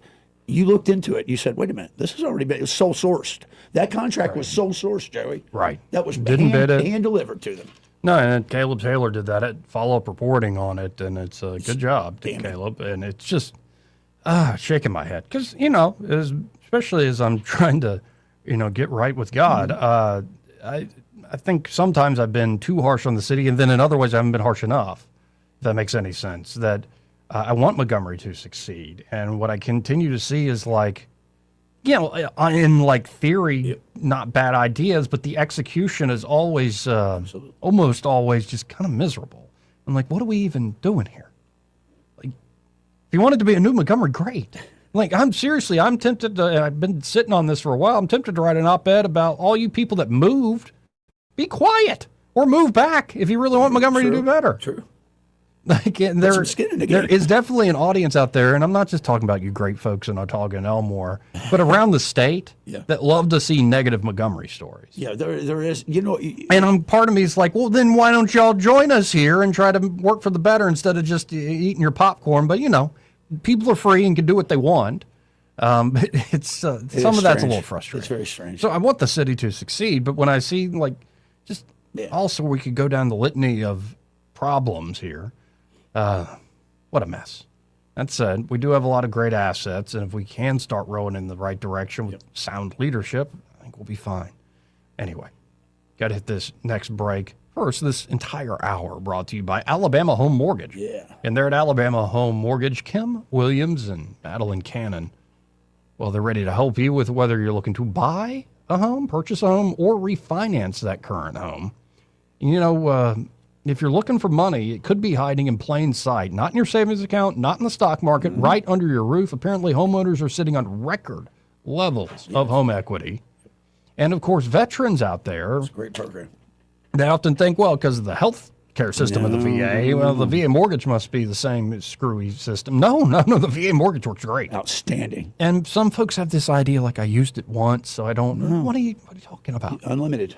Don't just listen to your buddies, which is always good to get together with your fellow veterans, but don't just listen to your buddies. Call up the pros there at Alabama Home Mortgage. They know the latest with the VA mortgage programs, and it remains one of the strongest home financing options, offering benefits like no down payment for purchases or 100% cash out refinances. That's not even just for Alabama, is it, Joey? You can do that up in Tennessee, I think. Yeah, Alabama Home Mortgage is licensed in Alabama, Georgia, Florida, and Tennessee. It's amazing. See, y'all check them out today. At least start the conversation. Don't procrastinate. Don't wait. Don't use those cheap online calculators. Call a great local company there at Alabama Home Mortgage at 567-4223. That's 567-4223. Or you can always apply online at myalabamahomemortgage.com. There is a difference in mortgage companies. Let Kim and Madeline prove that to you today. NMLS number 1586368. An equal housing lender. He may not know whether he's coming or going, but whether you're going to work or coming home, Greg Budell is there. Mornings, 6 till 9, and afternoons, 3 till 6. Only on News Talk 93.1 FM, WACV. The employees of Adams Drugs would like to thank you for trusting us with your health care in 2025. We look forward to serving you and your family in 2026. You will continue to enjoy the same services such as immunizations, compounding, medication therapy management, delivery service, and wellness clinics, to name a few. Looking for that perfect gift for a loved one? Visit our Emily B. gift shop and find everything from Tyler candles to scout bags. Gift wrapping is available. If you have not visited Adams Drugs and experienced the award-winning customer service, we ask you to consider us for your prescription care in 2026. We have 12 convenient locations to serve you in the River Region. 8 in Montgomery, 1 in Wetumpka, Prattville, Millbrook, and Pine Level, Marbury. Please find us at adamsdrugs.net for the location that is nearest to you. Adams Drugs is your local, independently owned Health Mart pharmacy. Health Mart, taking the time to listen and care. This is your roving reporter, and today I'm talking with a political activist. That's right, man. And could you please explain to us your red cap with the letters MMRGA? Yeah, man, this is my MARGA hat. MARGA? Yeah, man, that stands for Make My Retirement Great Again. I see. And to do that, what you need to do is call David Ernest, the asset preservationist. That's right, man. You can call David at 833-596-7233. That's 833-596-SAFE. And I understand that's a toll-free number. Yeah, man. Get David Ernest on the case, and your retirement will be great again. And you make these hats? I do. Here's a whole pile left from the last administration. And they say CPWABD. Yeah, man. Corn Pop was a bad dude. And as you said, there's a whole pile here. Well, there wasn't much demand. I can dig it. Yes? Yeah, I'm Bill. You called about some breakers tripping? Oh, yes, Bill. My brother-in-law says you can do almost anything. That's me. Not much I hadn't seen. Do you really want someone who does almost anything in your electric box? Think about that. Because each year, thousands of home fires are caused by faulty wiring. That's why you want a professional, like the electricians at Crosby Electric. Bill, how's it going? Bill, ooh, are you okay? Oh, yeah, well, I didn't really need my eyebrows anyway. At Crosby Electric, all technicians undergo rigorous safety training, as well as background checks, drug testing, and continuing education. Bill, you think maybe I should call a real electrician? No, these little slip-ups happen. Everybody does it. Really? No, not really.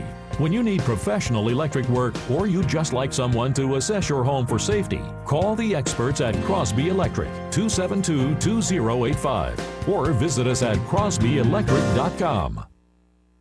This is Jennifer Pestruccelli, General Sales Manager and co-owner of Blue Water Broadcasting. We're home to 7 radio stations at a rapidly expanding digital marketing platform, and we're looking for our next great sales professional. At Blue Water, you'll build customized campaigns that include radio and targeted digital marketing solutions. You'll prospect new clients, manage your own accounts, and work in a fast-paced, creative environment. Media or digital sales experience is a plus. Send your resume to jobs@bluewaterbroadcasting.com. Blue Water Broadcasting, local folks helping local business. This hour of news and views is brought to you by our good friends at Alabama Home Mortgage. Alabama Home Mortgage, 567-4223. Visit them on the web at myalabamahomemortgage.com. NMLS number 1586368, an equal housing lender.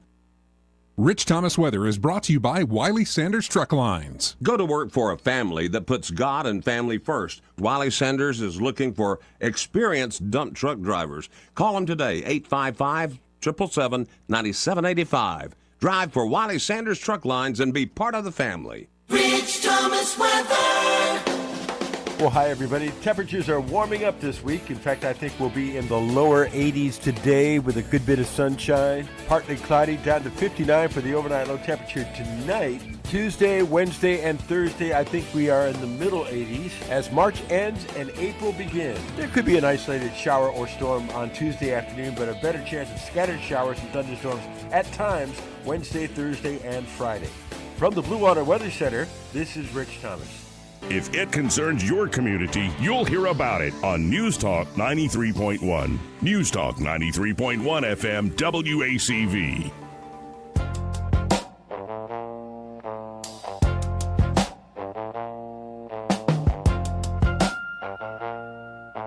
Joey Clark.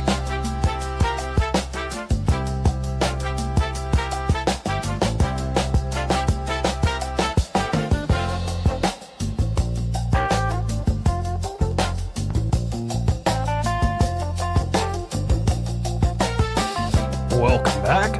Now, the future governor of Alabama, unless I guess some legal thing, Hail Mary play, they're running, and it's going to try to take out Coach Tuberville as the next governor of Alabama. Maybe. We'll see. I doubt. But here's Coach laying out his NIL bill. Like, I know he's been working on this for a little while. Yeah. And so let's hear out the man. I believe this is at a recent committee hearing. He's looking to save college sports. Yes. Let's listen in to Senator Tuberville. Huge problems in a lot of areas. This year we will have 10,000 football players at all levels sign up for the transfer portal. 10,000. Wow. 5,000 men and women basketball players will sign up for the transfer portal. I just want to go through this. I've got a bill I put up. Probably won't get enough support to pass, but we have to start somewhere. We're all talking about NCAA, which has been a disaster, by the way, after 35 years of dealing with them. They're a big part of the problem, but it seems like we can't solve that problem. So at the end of the day, the issue to me is pretty simple. Okay, the question is whether we still believe student athletes are supposed to be students at the end of the day.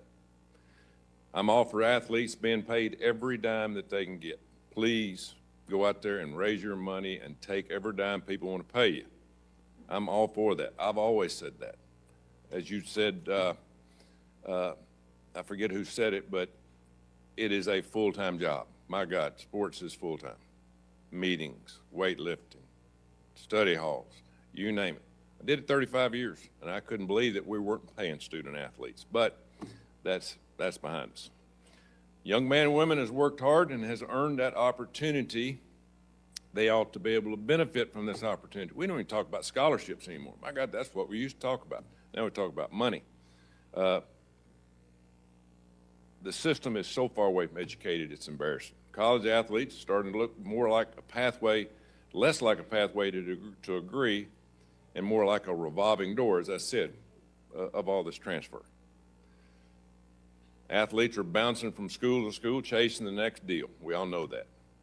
They're not paying taxes on that next deal either, by the way, and that's the next thing that's coming. They ought to be concerned. It ought to concern everybody,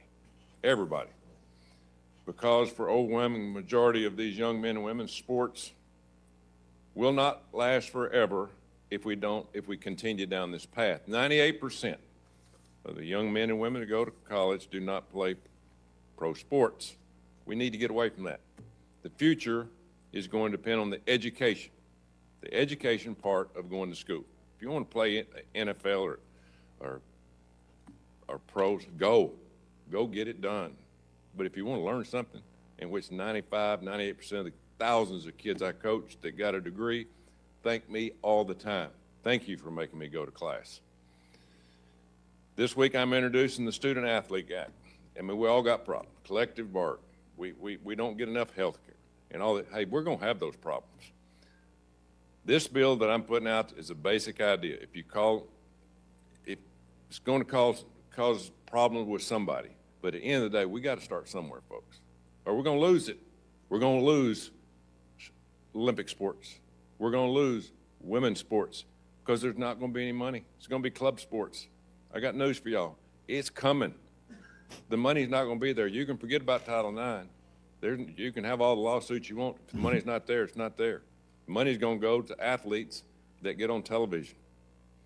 So, student athletes, to me, should have a 5-year window. You start, you got 5 years. I'm sick of these 28, 29-year-olds playing in a young person's sport and taking your money. I'm sick of that. I'm sick of that. 5 years to play. No waivers, no excuses. Once you start, you go 5 years. At the end of that 5 years, you go and do whatever you need to do the rest of your life. It's pretty simple. I mean, you can get a degree in those 5 years. If you transfer one time, the likelihood of you getting a degree is almost zero. Wow. Think about that. Wow. Unless you want to go to school that's 7, damning. 8 years and pay for a lot of that yourself. So I'm for a 1-year transfer. One time, you get it freebie. If your coach leaves, somebody happens in your family, you transfer. After that, you pay the penalty of what we used to do. You transfer, you set a year. But you got a 1-year transfer. 1 year.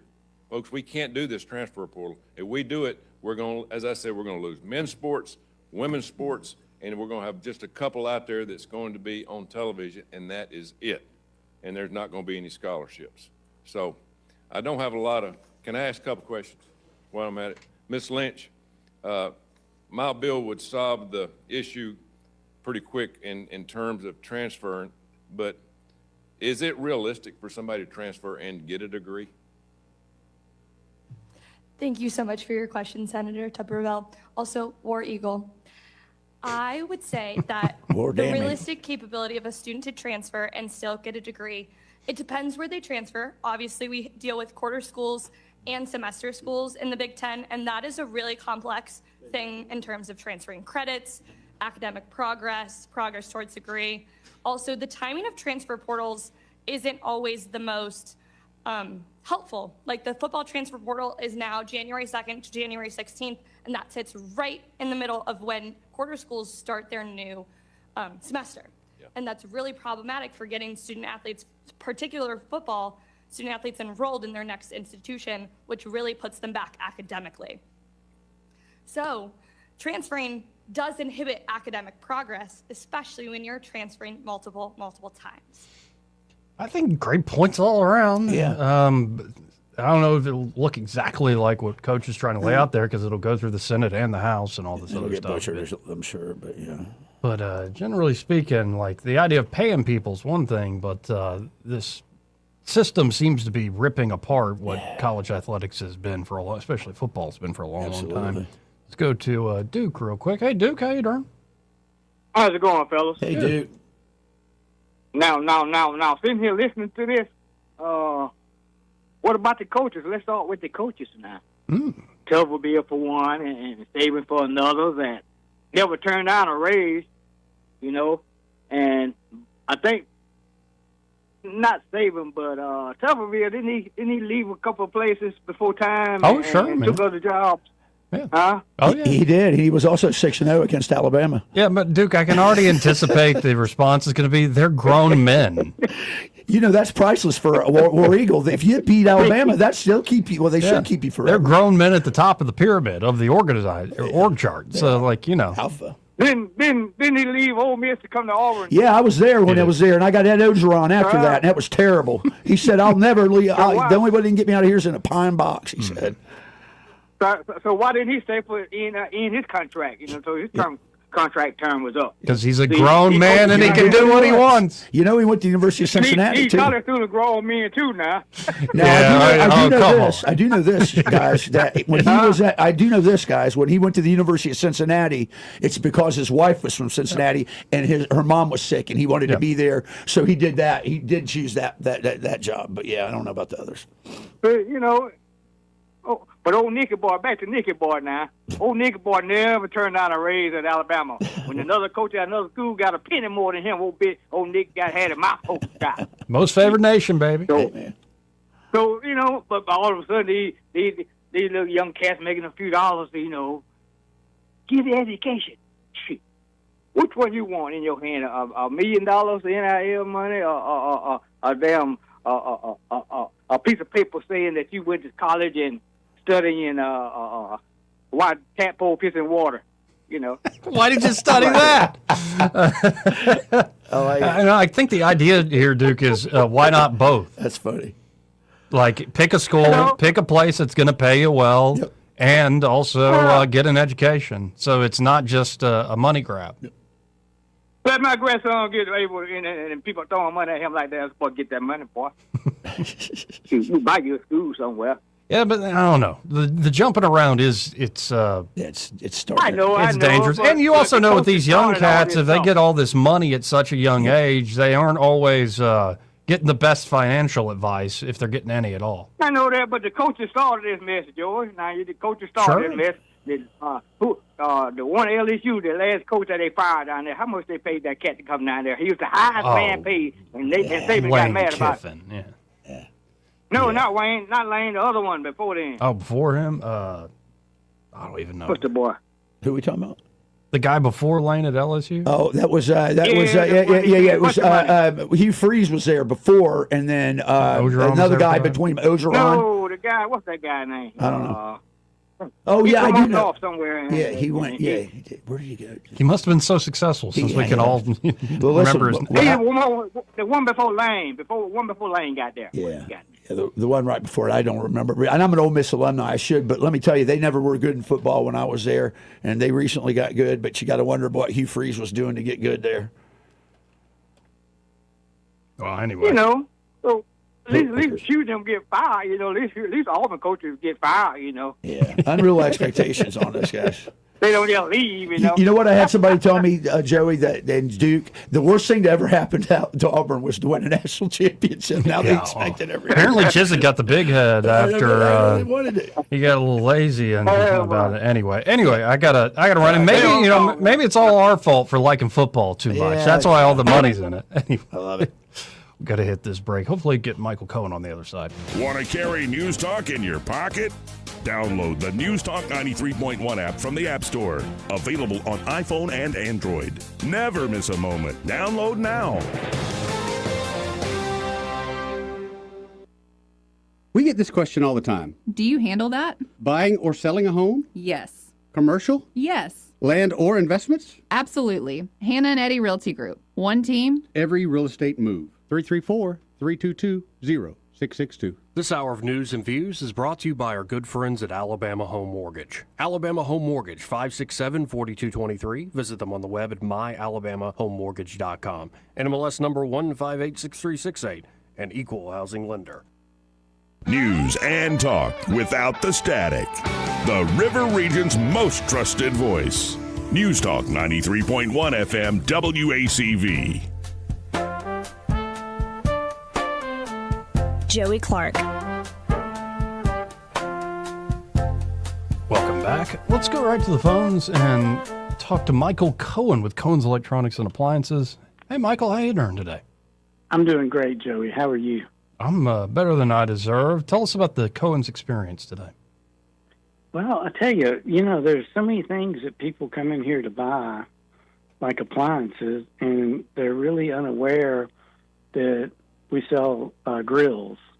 We carry a line by MHP, which is what the gas company used to sell. That's the ones that are on so many people's homes. that are sitting on a podium in the backyard. We also sell the Traeger grills for the guy that loves pellets. We sell the Napoleon for the guy that loves gas. And we sell the Kamado Joe for the guy that wants to be old school and do some smoking. All right. Ooh. And 'tis the season as it gets more tolerable outside and like start smoking up a big old like Boston butt or some ribs or a whole brisket. I mean, all sorts of options out there. And of course, grilling too. Well, like I immediately went to the smoking, but like to cook a big old steak on a charcoal grill ain't bad.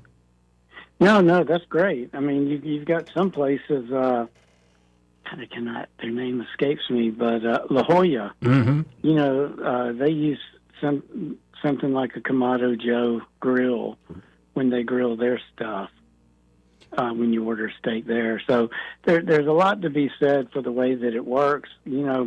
There's no right or wrong way to grill. Everybody's got their own opinion, whether they like pellet gas or charcoal.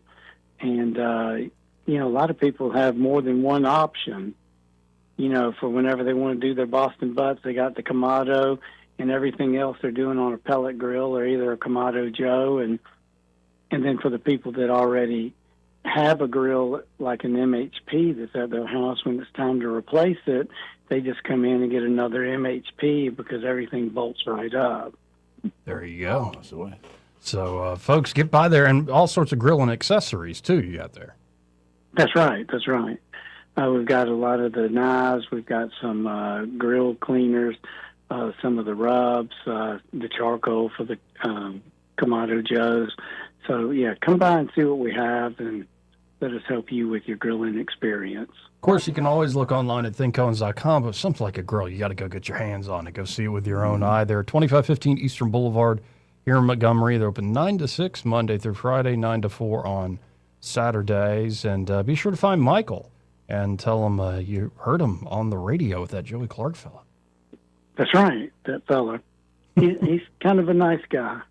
So, y'all come see us and let us help you make the right choice for whatever your needs are. Well, appreciate you, Michael. Talk again Wednesday. Thank y'all. Again, Michael Cohen with Cohen's Electronics and Appliances there. So one more hour to go. Yeah. And there's a few things we haven't even touched on yet. Mike Rowe says young data center electricians. So people are talking about like these data centers. What's good of these data centers?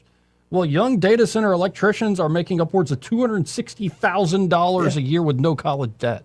My friend Shane's listening out there. He's an electrician. He's telling me that there's lots of money being made in there. A lot of money, and it's not just electricians. Like heating and cooling systems out there. Like there's all sorts of stuff. Trade, man. Damn, people can make some actual bank with a skilled trade. Well, there's an old saying, Joey. Why is there a septic tank removal guy, a Blackwater guy?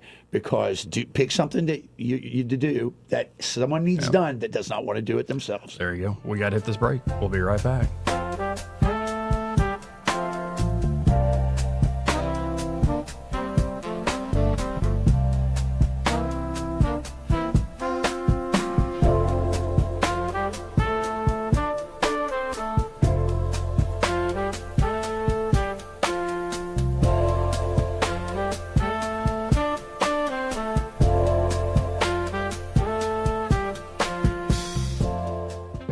Broadcasting from the Riverside Chevrolet Master Control Center, this is WACV Cusada, News Talk 93.1 FM. When it's Chevy, it's Riverside. With SRN News, I'm Bob Agnew in Washington. President Trump says he has no problem with a tanker delivering oil to Cuba, if that's what it needs right now. The president was asked about whether or not he planned to protest the fact that Russia is delivering oil at a time when the U.S. has imposed an oil embargo. The people who toiled night and day to put astronauts on the moon during Apollo are thrilled that NASA is finally going back for the Artemis II mission. Most of those who took part in Apollo are now in their 80s and 90s. President Trump has threatened widespread destruction of Iran's energy resources and other vital infrastructure if a deal to end the war is not reached very shortly. Meanwhile, Tehran struck a key water and electrical plant in Kuwait, and an oil refinery in Israel came under attack as well. The TSA says most of its officers have now received most of their back pay for working during the government shutdown. This is SRN News.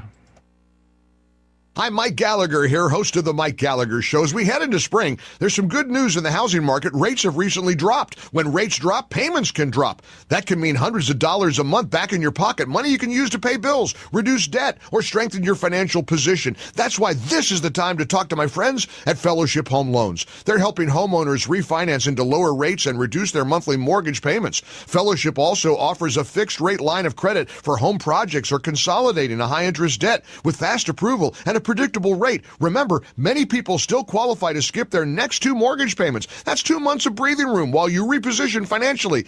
I've used Fellowship personally. I trust these guys. Before you make your next move, go to fellowshiphomeloans.com/Mike G, fellowshiphomeloans.com/Mike G, or call 800-510-MIKE, 800-510-MIKE. Fellowship Home Loans, mortgage lending by the book. Nationwide Mortgage Bankers, DBA Fellowship Home Loans, Equal Housing Lender, NMLS number 8193. Rich Thomas Weather brought to you by M&M Outdoors. Book your stay today at MNMCampground.com for relaxation at its best. It's easy to find and hard to leave. M&M Outdoors, your home away from home. Rich Thomas Weather. Well, hi, everybody. Temperatures are warming up this week. In fact, I think we'll be in the lower 80s today with a good bit of sunshine. Partly cloudy, down to 59 for the overnight low temperature tonight. Tuesday, Wednesday, and Thursday, I think we are in the middle 80s. As March ends and April begins, there could be an isolated shower or storm on Tuesday afternoon, but a better chance of scattered showers and thunderstorms at times Wednesday, Thursday, and Friday. From the Blue Water Weather Center, this is Rich Thomas. 1819 News.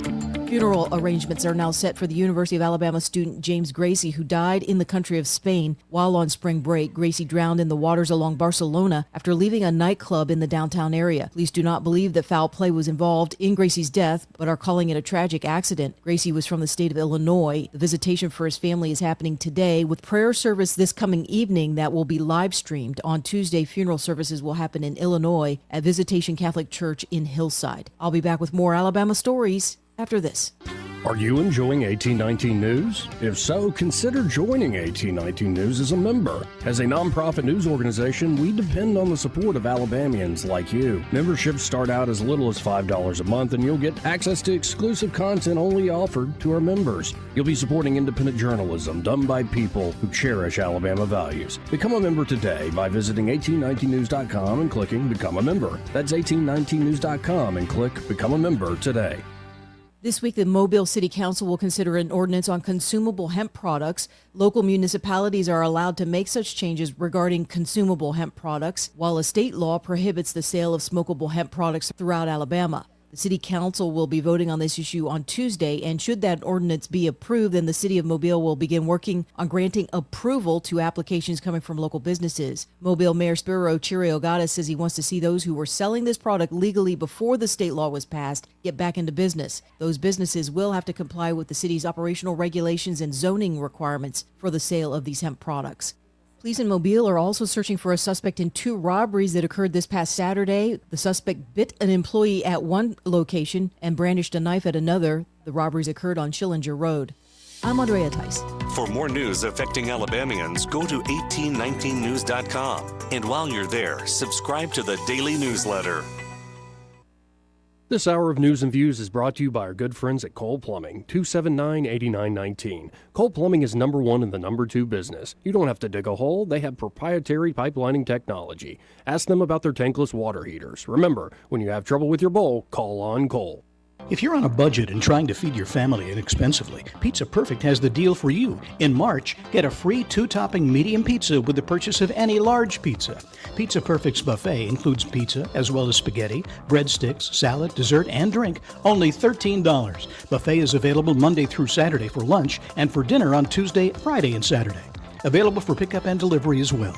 2-topping medium pizza free with the purchase of any large pizza in March at Pizza Perfect, Coliseum Boulevard, Eastbrook. This is the story of the one. As a maintenance tech at a university, he knows ordering from multiple suppliers takes time away from keeping their arena up and running. That's why he counts on Grainger to get everything he needs, from lighting and HVAC parts to plumbing supplies, all in one place. And with fast, dependable delivery, he's stocked and ready for the next tip-off. Call 1-800-GRAINGER, click Grainger.com, or just stop by. Grainger, for the ones who get it done. The views and opinions of the following program are solely those of the host and other contributors. These do not necessarily represent those of Liberty Acquisitions 825, Blue Water Broadcasting, its management, staff, or any advertisers.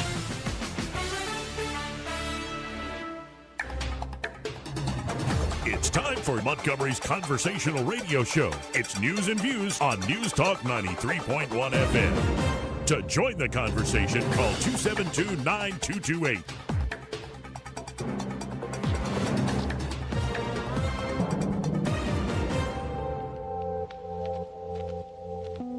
Joey Clark. Welcome back, folks. Now, again, I have decided not to work on Good Friday. And so this show here on the Monday of Holy Week will be the replay for Good Friday. And one gentleman I've been listening to, and there's a lot of people in this reversion, I would say, in this recent return to the faith of my childhood. There are many, many folks that I just have to give credit to, people that are living witnesses right in front of me who have been, friends and family members and so many folks praying for me over the years, and folks that kept working at me. If you're out there listening, Papa B, thank you for that. But then, of course, you find just folks who have a gift with language and words. I would put Bishop Barron up there as a guy who's truly, talk about a vocational calling. But also, I'd put many different Protestants that maybe I don't fully agree with or whatnot, but they pulled me towards the faith and just their power with the language and sharing the gospel. Sure. And it's just happened slowly but surely over the years, and especially with the podcast world. I could be sitting there alone in the dark, maybe intoxicated. But I still started to feel the urge, the call to watch things that had more to do with religion. Right. And then you start hearing the gospel beautifully stated, beautifully said. I will always remember watching John MacArthur sitting there with Ben Shapiro on Ben Shapiro's Sunday show. And just him giving this powerful testimony, confessing the gospel to Shapiro about, essentially I am a Christian because of the Old Testament. And you can go back to the early church fathers. It's the same thing. But there's one voice in the last several months that has really moved me, named, of course, the Right Reverend Bishop Fulton Sheen. And, of course, Sheen did the Holy Hour TV show for the longest time, and he was a TV star, huge TV star. Yeah, he unseated Milton Berle as a top spot there on the station. So, yeah. And so there is one series, though, where it was the last 7 words of Christ on the cross. He also corresponds that to the words said to the cross by the onlookers. And he did a whole series on radio. So it added an element to me of listening to an old radio segment from 1944 in the midst of war. It was a radio called the Catholic Hour, but he would often appeal to Catholics, Protestants, and Jews in his radio broadcast. And obviously we don't have time to play all 7 speeches he gave on that radio program. But there's one that hit me right between the eyes in the last few months. The 5th word to the cross, a word to the moderns. So I want to play that now.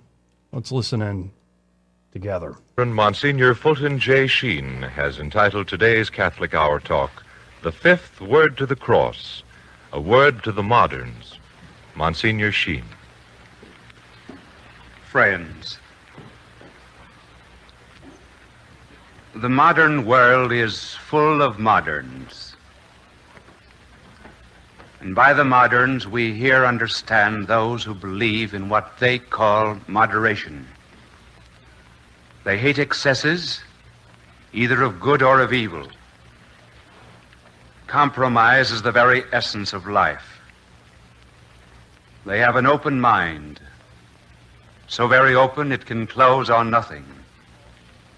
They are what the scriptures call lukewarm, but they prefer to call themselves broad.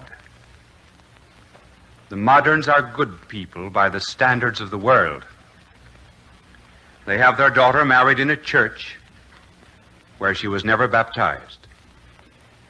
They like Easter Sunday services, particularly the fashion parade which follows. In discussion, they feel that a pretty good case can be made out for the existence of some power behind the universe. They read about 7 books a year, all novels, chosen either because they were widely advertised or because their neighbors read them. They serve on hospital boards, parent-teachers associations, contribute to birth control clinics and Russian relief, but always within the 12% allowed by the income tax. They send their children to the best schools they can afford. They never send them to church, but they let them go to the movies twice a week. They take their politics from a radio commentator and their economics from a son who had just had a year of it under a Marxist professor in college. They think there are too many divorces, but after all, we're not living in the Middle Ages. They believe the majority is always right, that religion probably does add some sentiment and symbolism to life. They are what their neighbors call good people. Their words are correct, their manners courteous, they shrink from giving pain to others, they discountenance great crime, cursing and swearing to them are vulgar. They are our good moderns. What is the reaction of the moderns to the cross? Well, in order to understand how they would react, we need only go back to their ancestors, who addressed the 5th word to the cross. The gospel calls them bystanders. These original moderns, too, love their puns and their humor at the expense of religion. And the occasion for it was the 4th word of our Lord from the cross. My God, why hast thou abandoned me? It was spoken in Hebrew. Eli, Eli, lama sabachthani. The bystanders knew very well what those words meant.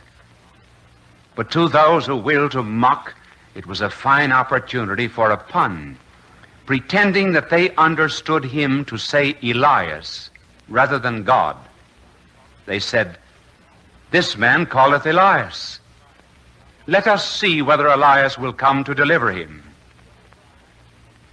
It was a typical attitude of many who think religion means something else than it actually does, mistaking Elias for religion, religion for social service, contemplation for dreaming, mortification for morbidity, confession for psychoanalysis, and the papacy for politics.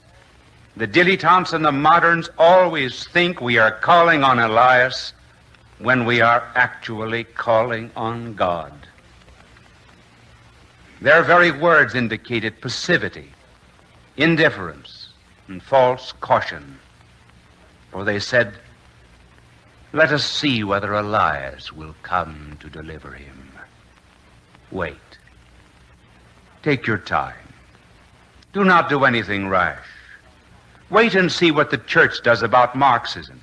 Maybe it will change its marriage laws. Do not be in a hurry to give your soul to God. Wait and see. They are always waiting for bargains in religion, but there are none. So our Lord answered them, not directly but indirectly. To the bystanders and the overcautious moderns, he gave the key to salvation, the need of fire for a cause that is as burning as thirst. For almost 3 hours now, he had remained bareheaded except for a crown of thorns under that burning, blinding sun, while from 4 fountains there poured out life in the form of blood. It was therefore natural for him to ask for a drink.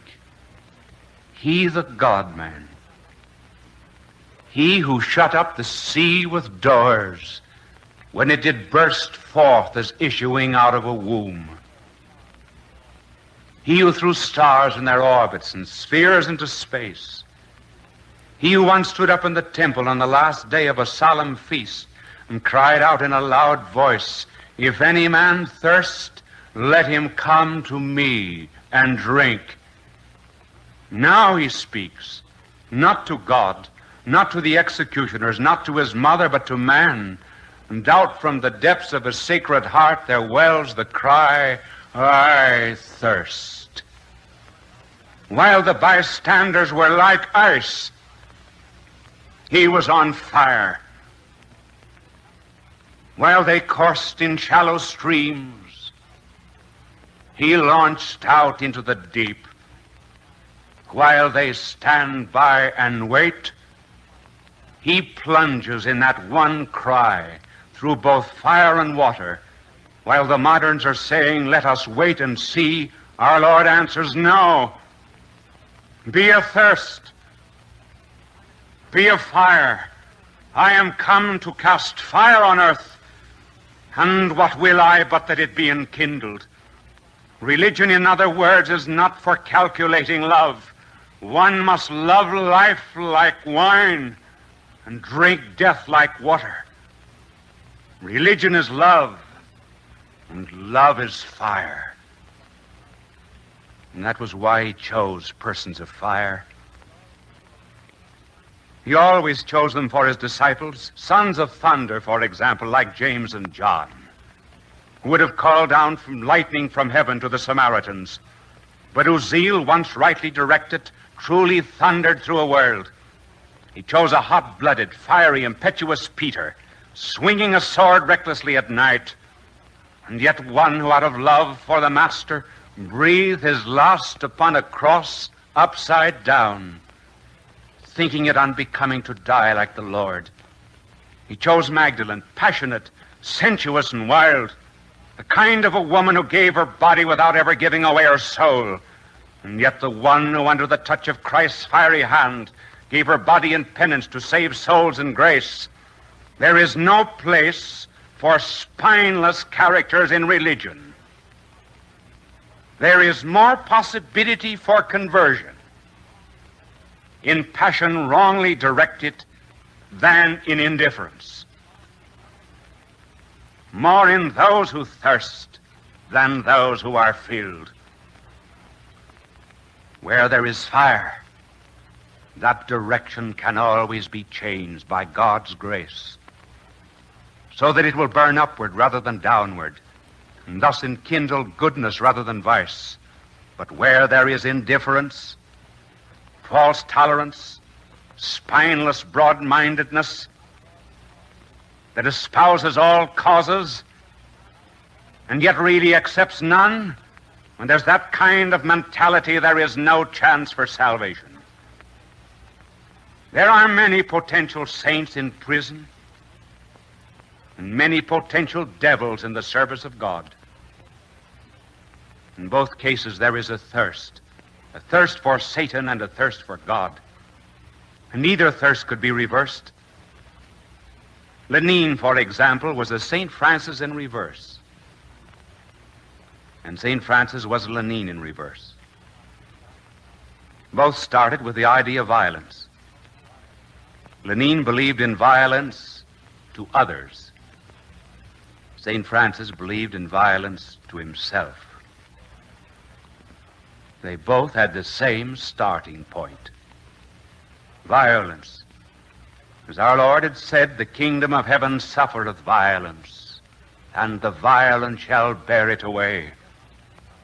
It was the direction of that violence that made the difference between St. Francis and Lenin. Hate and love spring from the same passion, as laughter and sorrow drink from the same fountain of tears. The difference is in the motive and the end for which they live. Religion is something that either must be hated or loved. It cannot be watched as the moderns do it. There are too many people in this world who get credit for being good when they're just passive. They're often praised for being broad-minded when they're so broad-minded they could never make up their minds about anything. They're like icebergs that float around the cold streams of the north. They deserve no credit for being icebergs. They cannot help it. But let those icebergs get down among the warm Gulf streams of the South and remain icebergs. They have character. And those are the souls for which God thirsts. And so to you moderns, who have no great enthusiasms, I say, it is not what you know that is true which keeps you from salvation. It is what you know that is false. You moderns will never be convinced of religion by argument, for the chances are you already have had sufficient knowledge. What you need is goodwill. You are skeptics, and the best cure for skeptic poisoning is love. Develop a little fire, a little enthusiasm. God is no use for tepid souls. Love your neighbor with an unselfish, dedicated, passionate love, and you will find your God. And that is why this year we chose to give away on the air this little booklet called Friends. In order, in the midst of bigotry and anti-Semitism and anti-Christianity, to inspire a thirst for God and love of neighbor. If you write for this little booklet, we will send it to you free. And I beg you moderns, therefore, visit the sick in hospitals, the poor in the slums. Give them some of your possessions and listen to these people. Notice the different attitudes of those who have faith and those who have it not. How peaceful are in suffering those who have faith, and how rebellious the others are. Have you ever noticed that? And slowly you will come to see that if God can make that much difference in their suffering lives, what a great difference he could make in your own. Suffer deeply in sympathy with others. Love them in an unselfish way, and you will learn more than you ever learn from books. Elias will never come to you, but Christ will come in suffering and in need. It is he who is asking for it. For I was hungry, and you gave me to eat. I was thirsty, and you gave me to drink. I was a stranger, and you took me in. Naked, and you clothed me.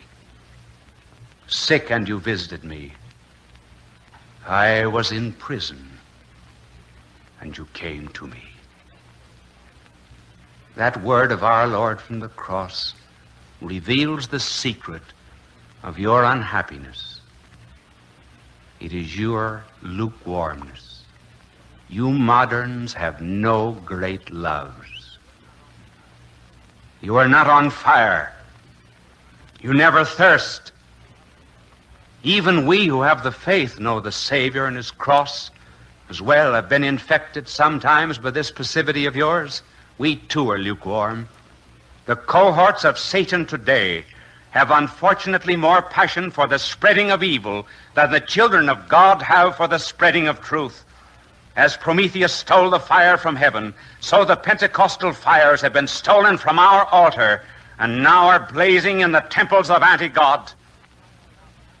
And that is why we ask for fire in the shape of a holy hour from every Jew and every Protestant and every Catholic in this radio audience. Every day, set aside an hour. And Catholics attend Mass every morning and spend an extra half hour to complete that hour. This war will stop through our prayers. This is the real balance of power. The prayer and trust of men in God. All of us are moderns in a certain sense. We do not love as we ought. God is a consuming fire, and we are puny embers. Christ came to cast fire on earth, and we throw up a smoke screen. We are all waiting for Elias to take him down. Why do we not do it, and do it now? We go up to Calvary, but we come down uncrucified, and woe, I say woe unto us that come down from Calvary with hands unscarred and white. From the cross the Savior cries, I thirst, and we reach him vinegar and gall. If that cross means anything, it means that our human goodness is not good enough. And well may the Savior say to us, you call me master, and obey me not. You call me light, and seek me not. You call me way, and walk not. You call me life, and desire me not. You call me wise, and follow me not. You call me fair, and love me not. You call me rich, and ask me not. You call me eternal, and seek me not. You call me gracious, and trust me not. You call me noble, and serve me not. You call me mighty, and honor me not. You call me just, and feed me not. If I condemn thee, blame me not. God love you. Again, Fulton Sheen, and like I said, that one in particular hit me right in between the eyes. You've turned me on to him, and I am so impressed with his, first of all, his intellectualism, and he can talk to the secular folks, but he has this air about him that it's almost like, you know, what I'm saying is right, and you should be in the fold. And I love that about him. And it's always amazing to me, whether it's something you read that's written or a radio speech given in 19th spring, Lent of 1944. How relevant. Yeah. How relevant, more than Joey. ever. How relevant. More than ever. Nothing new under the sun, Joey. Everything old new again. And that's that's the Holy Spirit continuing his messaging, and that's beautiful. We have to hit this break. We'll be right back. He may not know whether he's coming or going, but whether you're going to work or coming home, Greg Budell is there. Mornings, 6 till 9, and afternoons, 3 till 6. Only on News Talk 93.1 FM, WACV. Hi, I'm Carl Schmidt, naturopath and owner of the Herb Shop Wellness Center at 8161 Vaughan Road. You know, with over 30 years experience in natural wellness, I've seen countless health fads come and go. A few years ago, we added a patented technology that actually activates your stem cells. It reverses the aging process at the cellular level. However, you do need proper hydration and targeted nutrition. At the Herb Shop, our advanced scanning and testing technology allows us to accurately assess your nutritional needs and get a customized plan for you. Come in today and see what the Herb Shop can do for you. If you own a home and need cash, you can unlock thousands of dollars from your home equity quickly and easily. Call LendGo today at 888-407-7095. At LendGo, you can find out how much cash you could get with a home equity loan in just 2 minutes. It's free, there's no obligation, and it won't affect your credit score. Use the money for anything. Pay off high-interest debt, make home improvements, or just give your budget some breathing room. Best of all, you keep your low mortgage rate while you're getting the cash you need. See how much you can get today. Call 888-407-7095. That's 888-407-7095. Or visit lendgo.com. That's LENDGO.com. Homeowners nationwide are doing it. Now it's your turn. Call 888-407-7095 today. LendGo, where homeowners go to get cash. 888-407-7095. For too long, Alabama's statewide news companies have shamed us for our conservative Christian values. Alabama deserves a news company that cherishes our culture, a company that isn't bought and paid for by the powers that be. 1819 News is that company. Run by Alabamians for Alabamians, 1819 News celebrates what is good and beautiful about our state, while exposing those who work against our values in secret. Just go to 1819news.com to learn more. Subscribe to our newsletter. That's 1819news.com. The 22nd Annual Autism Crawfish Boil benefiting Easter Seals of Central Alabama is April 11th at Riverwalk Stadium. Proceeds from this fun family event benefit autism programs at Easter Seals of Central Alabama. Enjoy all-you-can-eat crawfish, live music, and even a baseball game. The Autism Crawfish Boil, April 11th at Riverwalk Stadium. Stay and eat or grab them to go. Scan or visit mudbugball.com to purchase tickets and get info on curbside pickup. This hour of News and Views is brought to you by our good friends at Cole Plumbing, 279-8919. Cole Plumbing is number one in the number two business. You don't have to dig a hole. They have proprietary pipelining technology. Ask them about their tankless water heaters. Remember, when you have trouble with your bowl, call on Cole. The River Region's first and only news talk station on FM. Live, local talk. News Talk 93.1 FM WACV. Joey Clark. Welcome back. If you just search, if you want to hear more of something like that in particular, that radio series, just search 7 Last Words by Fulton Sheen, Catholic Hour, 1944. And you can find them, folks. And not to give you all whiplash, but I want to jump back to some local politics because... You know, as we enter into this Holy Week, it's always good to, as we focus on, I think, what really matters at the end of the day, it hopefully gives you perspective on the games and the nonsense, the threats and the taunts and all these other things that are bound to happen, and the threats and taunts and just outright smears, skullduggery, are coming in heavy. In particular, I'm not choosing anybody in particular. Like, I wish Barry Moore well in this U.S. Senate race. I wish Steve Marshall the same, Jared Hudson, everybody down the line. Right.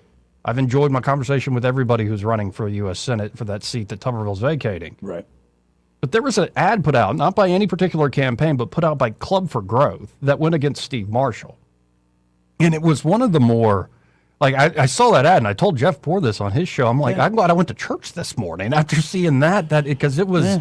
It was a little intense. Well, here's a story by Caleb Taylor there at 1819 News. It's a lie. Sister of murdered police officer slams Club for Growth anti-Steve Marshall ad. Wow. Because they use a lot of examples apparently where Steve Marshall was soft on crime, which I'm like, you could say Steve Marshall was Democrat, even go, he was an Obama Democrat. Like, whatever. Like, that was, everybody knew it was coming, including Steve. But, like, to say he's soft on crime just seems silly on the face of it. So, Brenda Barnes, the sister of a police officer murdered in the line of duty, fired back at a Washington, D.C. special interest group on Monday for exploiting her brother's death. Club for Growth, a Washington, D.C.-based super PAC group supporting Barry Moore's campaign. And they are the de facto, just to interrupt you, they are considered the de facto backing you need to win in the Republican Oh, and they're Party. hardcore, like, They're conservative serious, and stuff. serious, Like, I don't necessarily disagree with a lot of their politics, but these tactics, I was like, that's a bit much. But they are running radio, TV, and digital ads in targeted Alabama media markets that falsely claim Attorney General Steve Marshall, one of Barry Moore's primary opponents in the race for U.S. Senate, is weak on crime, according to Barnes. Wow. The group recently began running ads claiming Marshall spent most of his life as a soft-on-crime Democrat. Barnes, whose family credits Marshall with delivering justice after her brother's murder, said in a statement on Monday that the ads are a brazen lie and is demanding Moore call for their immediate removal. What the group supporting Barry Moore is doing in this ad isn't just wrong, it's a lie. They've twisted my family's tragedy to try to help Barry Moore, falsely claiming Steve Marshall doesn't stand up for victims or hold criminals accountable. My family knows firsthand that's completely false, Barnes said. When my brother, a police officer, was murdered, Steve made sure the killers were held accountable, securing life sentences, including one without parole. When one came up for parole, Steve was there. He stood with us and fought to keep a cop killer behind bars. Because of Steve, they are still in prison where they belong. That's not politics, that's leadership. Barnes continued, saying Barry Moore's allies are exploiting our loss, distorting the truth, and using our pain to attack a man who delivered justice for our family. It's dishonest, disgusting, and highlights everything that's wrong with Washington. If Congressman Moore has any integrity, he'll demand this ad be taken down immediately, Barnes added. Again, the Republican primary is May 19th. But this also shows how rotten the super PAC system is. It's terrible. It's terrible. Because Barry's team didn't put that out. No.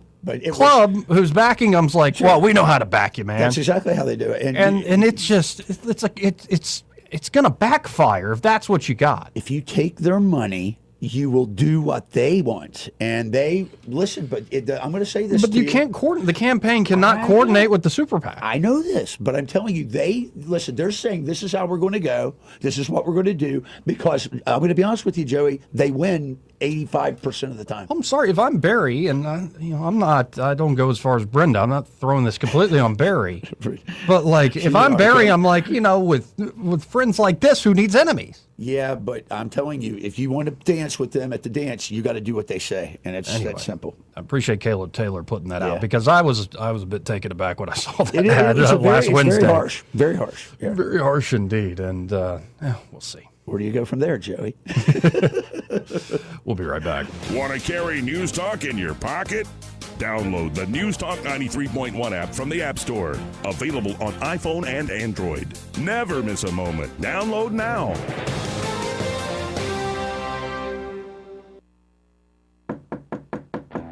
Hello, everyone. Robbie Pelt with Capital City Roofing. If you think about it, your home is your biggest investment in life. Your roof covers your home, so why jeopardize your biggest investment on a roofer you don't know anything about when you can deal with a reputable roofing company like Capital City Roofing? We have an A+ Better business rating and the best manufacturers and workmanship warranties available. We do all residential and commercial roofing applications that are certified through the manufacturer to ensure you get the best material and workmanship money can buy. We also have your project in our best interest before and after construction has been done. Don't hesitate to call us if you have any roofing issues or questions.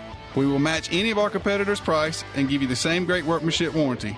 We also give free estimates. Give us a call today and let us show you the difference. 277-3311. That's 277-3311. Or you can check us out on the web at www.capitalcityroofing.com. Capital City Roofing. We capitalize the roofing industry. We get a lot of questions about what all we handle at Hannah and Eddie Realty Group. I'm Hannah Grantham. And I'm Eddie Bader, and we will handle all of your real estate needs. We handle all your buying and selling needs, from your first home, next home, land, investment property, and even commercial properties. We do it all and have the experience that shows you what makes us different. So when you think real estate, think Hannah and Eddie Realty Group. Look us up on Facebook or give us a call at 334-368-6358. And let us show you who you have on your sign matters. Hello, this is David Ernest with Ernest Financial. And just like Ernest Financial makes lots of money for our clients, Blue Water has helped us make lots of money for our company. You cannot go wrong with advertising with Blue Water Broadcasting. Our advertisers are our biggest advocates. Call us to find out how radio can increase your bottom line. Blue Water Broadcasting. Local folks helping local business. This hour of News and Views is brought to you by our good friends at Cole Plumbing, 279-8919. Cole Plumbing is number one in the number two business. You don't have to dig a hole. They have proprietary pipelining technology. Ask them about their tankless water heaters. Remember, when you have trouble with your bowl, call on Cole. The Rich Thomas Weather Network is brought to you by Ernest Financial. If you're tired of losing your money in the stock market, call David Ernest, 334-279-7431. Ernest Financial, LLC.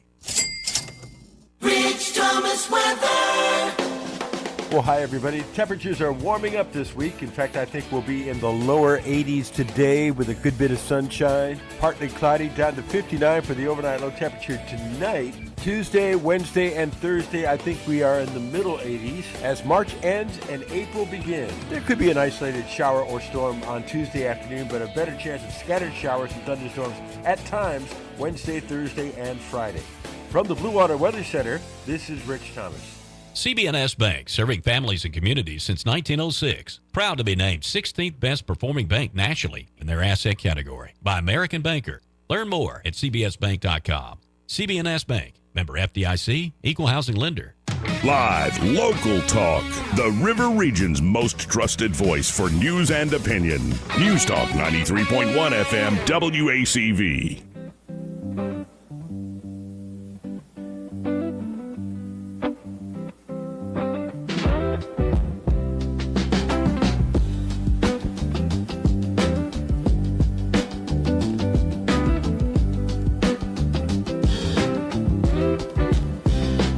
Joey Clark.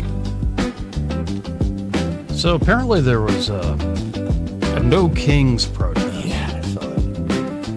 there's a certain king all these people need. You know, the King of Kings. Yeah, amen, brother. But interesting breakdown here. Calls for democracy clash with treatment of press at Tuscaloosa No Kings protest. Now, of course, there's the Los Angeles one where people are like, you know, they arrested the Statue of Liberty. I'm like, pretty demonic looking Statue of Liberty. Didn't look like anyone I recognize. Anyway, but this was in Tuscaloosa. This is written up by Trenton Buffenbarger, who has been, I believe, is a student at the University of Alabama, has been writing up things for 1819 News. But from Tuscaloosa, Alabama, a protest in Government Plaza on Saturday. So this would have been Saturday the 28th. Protest in Government Plaza on Saturday the 28th, billed as a defense of democracy, devolved into harassment and physical aggression towards a reporter covering the event. The event, organized by Indivisible, drew approximately about 400 demonstrators who chanted slogans and held signs focused on President Donald Trump and his administration. But while protesters claimed to be advocating for democratic values, many of their actions towards the media told a different story. Attendees repeatedly harassed an 1819 News reporter covering the event and was, at one point, appeared to be physically pushed over while standing on a public sidewalk. Individuals moved to obstruct the camera, shouted over attempts to document the protest and interview attendees, and attempted to interfere with coverage of the event. At multiple points during the 2-hour protest, the reporting escalated beyond verbal confrontation. At times, members of the crowd closed in on the reporter, creating a tense and intimidating environment.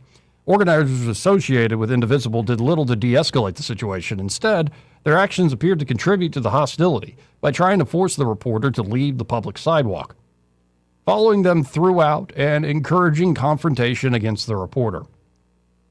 Video footage from the protest shows the crowd surrounding, shouting, and harassing the reporter, underscoring the increasingly common pattern of antagonism towards journalists nationwide covering politically charged events. Organizers also denied that any assault had happened and instead pressured the reporter to leave, even contacting Tuscaloosa police at the scene. Officers informed organizers that the reporter could be on the public sidewalk despite the organization's permit for the park's grassy area and that he did not need to leave. The incident highlights a growing contradiction at left-wing protests that claim to defend democratic principles while simultaneously attempting to shut down press coverage in public spaces. Journalists have a well-established right to document public events, and Alabama is a single-party consent state. During the protest, attendees chanted and held signs with slogans like, "Send Trump to Russia," "Trump is a dictator," with a picture of genitals, "War, measles, hate," "Kings fall when the people rise," among many others. Protesters chanted in a circle, standing by the road and holding signs, with one dressed as Jesus wearing a crown of thorns carrying a large cross, saying, "Who would Jesus deport?" Really?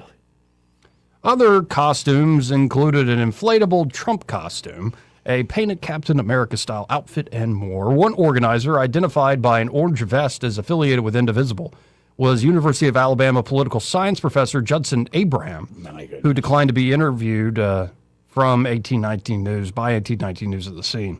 Other organizers refused to comment on behalf of Indivisible, despite attempts to get a statement from the group. The events in Tuscaloosa highlight an ongoing contradiction between calls for openness and efforts to silence the press and other voices in public spaces. And again, this is Trenton Buffenbarger, who I believe is the reporter in question here. He's a senior at the University of Alabama and is chairman of UA's Young Americans for Freedom. Now, did you ever, I don't know, maybe I'm asking the wrong guy. When I was in college, like, I was just like, I'm not going anywhere near the protests, man. You know what? Like the just the rallies and all the stuff. Like, no, I've never really been that. Even stuff I might like, I'm kind of like, I don't like crowds. I was a beta. I was Greek and I was ROTC, and so I had my own life. But I mean, I think the only thing they were ever protesting when I was at Ball State was nuclear weapons or something like that. And it was a bunch of like magic kids that play magic out there. Yeah. Sorry, you could smell them. You could smell them across the. Across the way. No, it's I don't know. I look at that and I just shake my head. So you stayed clear of them. You're like, I'm not interested in doing that, or. Well, and I want to begin with where I started here, just the very beginning. Yeah. In the midst of Holy Week, it is far too easy to be caught up carrying the tune of our distractions and demands rather than carrying our cross. True. That some may look upon this week with indifference or disdain as nothing new, so too did many look upon the cross of Calvary with eyes full of apathy and contempt. How many, whether or not they know what they do, will sing songs of mockery as this Holy Week comes and goes? How many will feel forsaken yet not seek his face? How many will remain caught up like soldiers in their duties? How many will whistle bets, issuing taunts and threats, only to cast lots to settle the scores of sport, think of Tuberville, or war? How many will hum their disinterest and disregard as though this week is just another to be ignored? And, it's to be expected because the world doesn't change that much. Nothing new. It's why that Fulton Sheen radio segment still works, even though it's from 1944. It's completely relevant right now. It's why Psalms written thousands of years ago by King David and others still speak to the human heart. Like, there is a lot that's different. I mean, what a time we live in now. AI, but still. Yeah, what a time we live in now. But when you actually think about it, it's like, no, the same distractions, the same demands, the same disregard keeps cropping up in different forms. And, God love people. Like, I want people to see their ways. And sometimes you got to go through a rough patch in life. Don't we all? I certainly have that story on it in order to get that grace down the road. But, it's what a time we live in. Listening to you talk, I realize, and I've said this, I think, before, but I mean this. When you open your heart, like I did yesterday with this individual, when you open your heart, everything speaks to you. Because we are the reason Christ had to do what he had to do. And without him, there is no hope. Could you imagine waking up every day, Joey, if you're agnostic, crazy, say, this is it. I get up, I do this, and then I repeat. What a hollow existence that would be for you. It's just sad. A lot of the world lives like that. Man. Yeah. I was the lukewarm modern for a long, long time. And, not anymore. And there's still days where you struggle with it. But it's a day-by-day thing. Anyway, we got to hit this final break. We'll be right back after this. He may not know whether he's coming or going, but whether you're going to work or coming home, Greg Budell is there. Mornings, 6 till 9, and afternoons, 3 till 6. Only on News Talk 93.1 FM, WACV.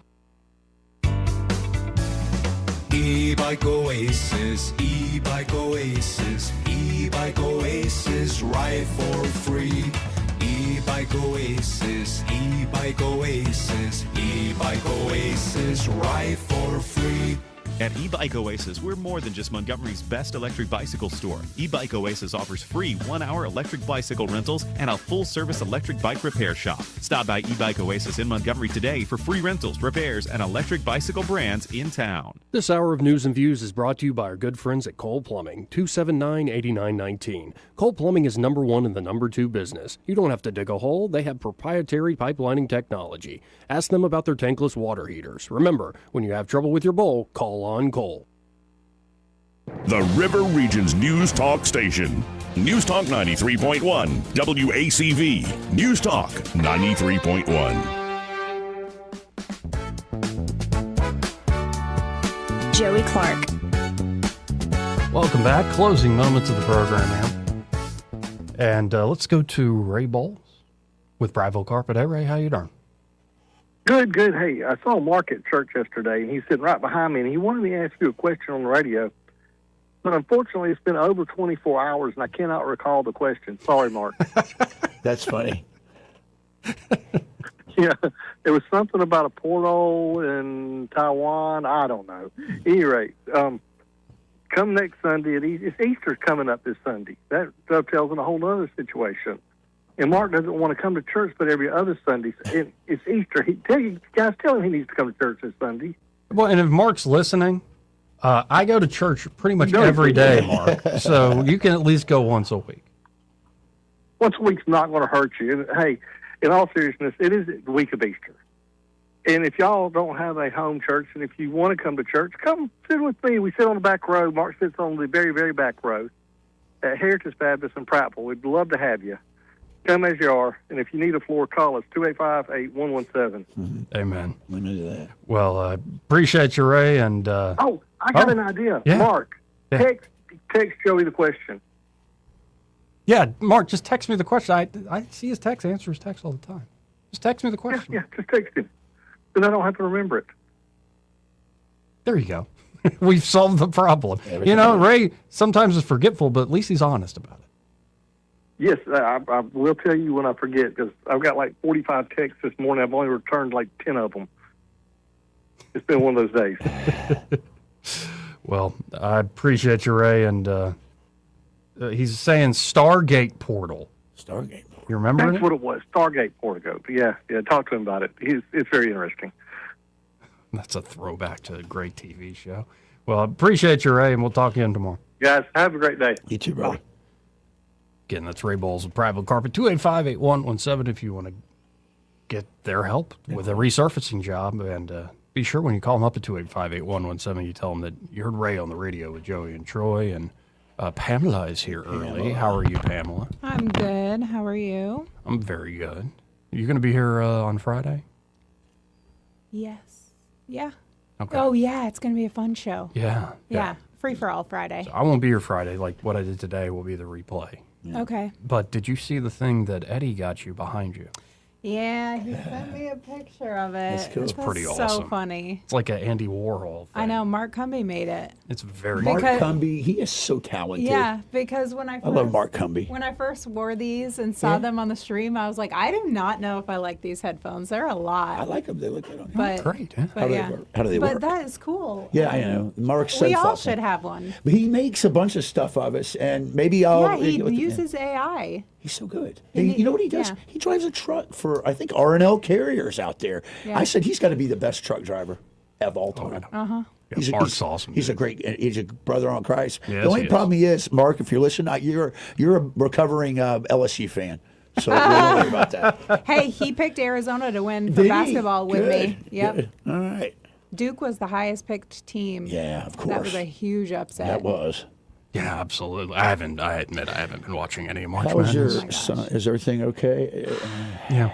You know, the emergency's over, but the grand mal seizures that we're seeing, we have never had with him before. And he's 10 years out from a pretty radical brain surgery that was supposed to cure his seizures. He had a hemispherectomy. Google that. It doesn't sound easy. Yeah. No. So what they did was, because he had a TBI and all of the brain damage is localized on one side, they split his brain in half. They disconnected the healthy side from the unhealthy side. Right. So he went 10 years without a seizure, almost. Wow. Yeah. Well, we're going to pray. I'm going to continue to pray hard for. So we don't know what's going on. He's kind of a late bloomer physiologically, so we think it might have to do with his late onset puberty. Okay. So possible. So we don't know. Well, God bless you. We're But praying it was for scary. him. Yeah, well, I'm sure. Super We were praying. scary. I was praying all weekend for you, so. Thank you. You're welcome. Well, did we learn anything today? Trump thinks he's going to get a deal done this week. We'll believe it. Yeah, when I think see so. it. The only thing I can leave you with is the only you can prevent workplace beatings. So. Sorry, I had a friend send me that sticker. Well, we learned about the not like the entire state of Israel, but some IDF forces block the top Catholic Cardinal from actually celebrating Mass on Palm Sunday at the Church of the Holy Sepulchre. Yeah, because remember there was a rocket attack that detonated about an hour earlier, about 1,500 feet from there. And the Cardinal said, "I get it. We're not going to do the big procession with thousands of people because it's through narrow alleyways and stuff. But let me and my second in command go say a private mass. It's our most sacred site in the faith." Pamela, there was an E4. There was an E4 down there with maybe an O1, a lieutenant and a corporal, and they're like, "Sorry, we can't." Yeah. And then now it's orders. And now Bibi Netanyahu's come out saying that was a big mistake. Yeah. Ambassador Huckabee coming out, that was a big mistake. Yeah, it was a big mistake, but it worked out. It did. He ended up saying the mass at the foot of the Mount of Olives, where Jesus wept in the garden. Did you imagine? So bless the city of Jerusalem in that way. That tattoo shop that you need to go to is right around the corner from the Church of the Sepulchre. Yeah, the Okay. oldest tattoo shop. I know someone who got I tattooed know, there. I do too. Yeah. My Navy chaplain friend did, and That's it's cool. incredible. Yeah. Been there for what, 1,600, 1,700, 1,800 years, something like that, I guess. We got to take a trip. That would be worth it. We also learned that Japan is starting to feel more like an equal instead of just this little brother that always They're has like to apologize. Gojo now. They're like Gojo. Yeah, but I think it's a healthy thing for the most part. They need to be. Though, talk about generational hatred that goes on there in East Asia. My Koreans don't goodness. like Japanese. Koreans hate Japanese even more than the Chinese. It's a problem. Yeah, Japanese and then you read the history and you go, well, they're pretty brutal. It's pretty. Unit, what was that unit? Unit 7 something. They were terrible. They operated on people. It was not a good thing. Yeah. Yeah, well, not a good thing at all. We also learned that school choice is all the rage in Alabama. Like they're getting pretty close with, I think, only a day left. With hitting their cap. Like, I think the cap is $250 million. So they're up to 187 or something like that. So a lot of applicants there. We know that the city of Montgomery and their traffic contract is under scrutiny big time, it seems like. Yeah, and they might have paid out just shy of $250,000 to the company that hasn't done anything. Wow. Yeah. And, well, we learned that the world keeps on spinning, but my mind is elsewhere. I learned this that week. you, my friend, are on a journey even more. I just want you to know that when you read that at the beginning, you heard what some people said. You know that it's incredible. I've watched you grow, and it's inspirational. So I know for a fact you're not done yet. So. Oh, and also we learned that Lindsey Graham was spotted at Disney World while on Senate recess, all by his big boy self. And he had a magic wand, one of those little He's a Disney fairy adult. dust guy. That makes so much sense. He said, I was invited by friends to Orlando to go to eat a meal, and then they Cinderella's caught me on castle. camera and walking around. Cinderella's castle. Right. It's a pink wand. I'm not joking. He was carrying a pink sparkle wand with him. Yeah, no, that was just a bizarre TMZ moment. Are we sure it was real? Yeah, it was. with AI, you never know these days. You just never know. So anything big, anything planned for the show upcoming? David Blackman's going to be with us. Very cool. Very cool. Always fun. And then on Friday, it's going to be you and Sky and Eddie. Yep. All That'll be right. fun. Yeah. That's going to be That'll very be a lot good. of fun. So y'all stay tuned. Happy hour. Happy Holy Week, everybody. Yes. Amen.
Broadcasting from the Riverside Chevrolet Master Control Center, this is WACV Cusana, News Talk 93.1 FM. When it's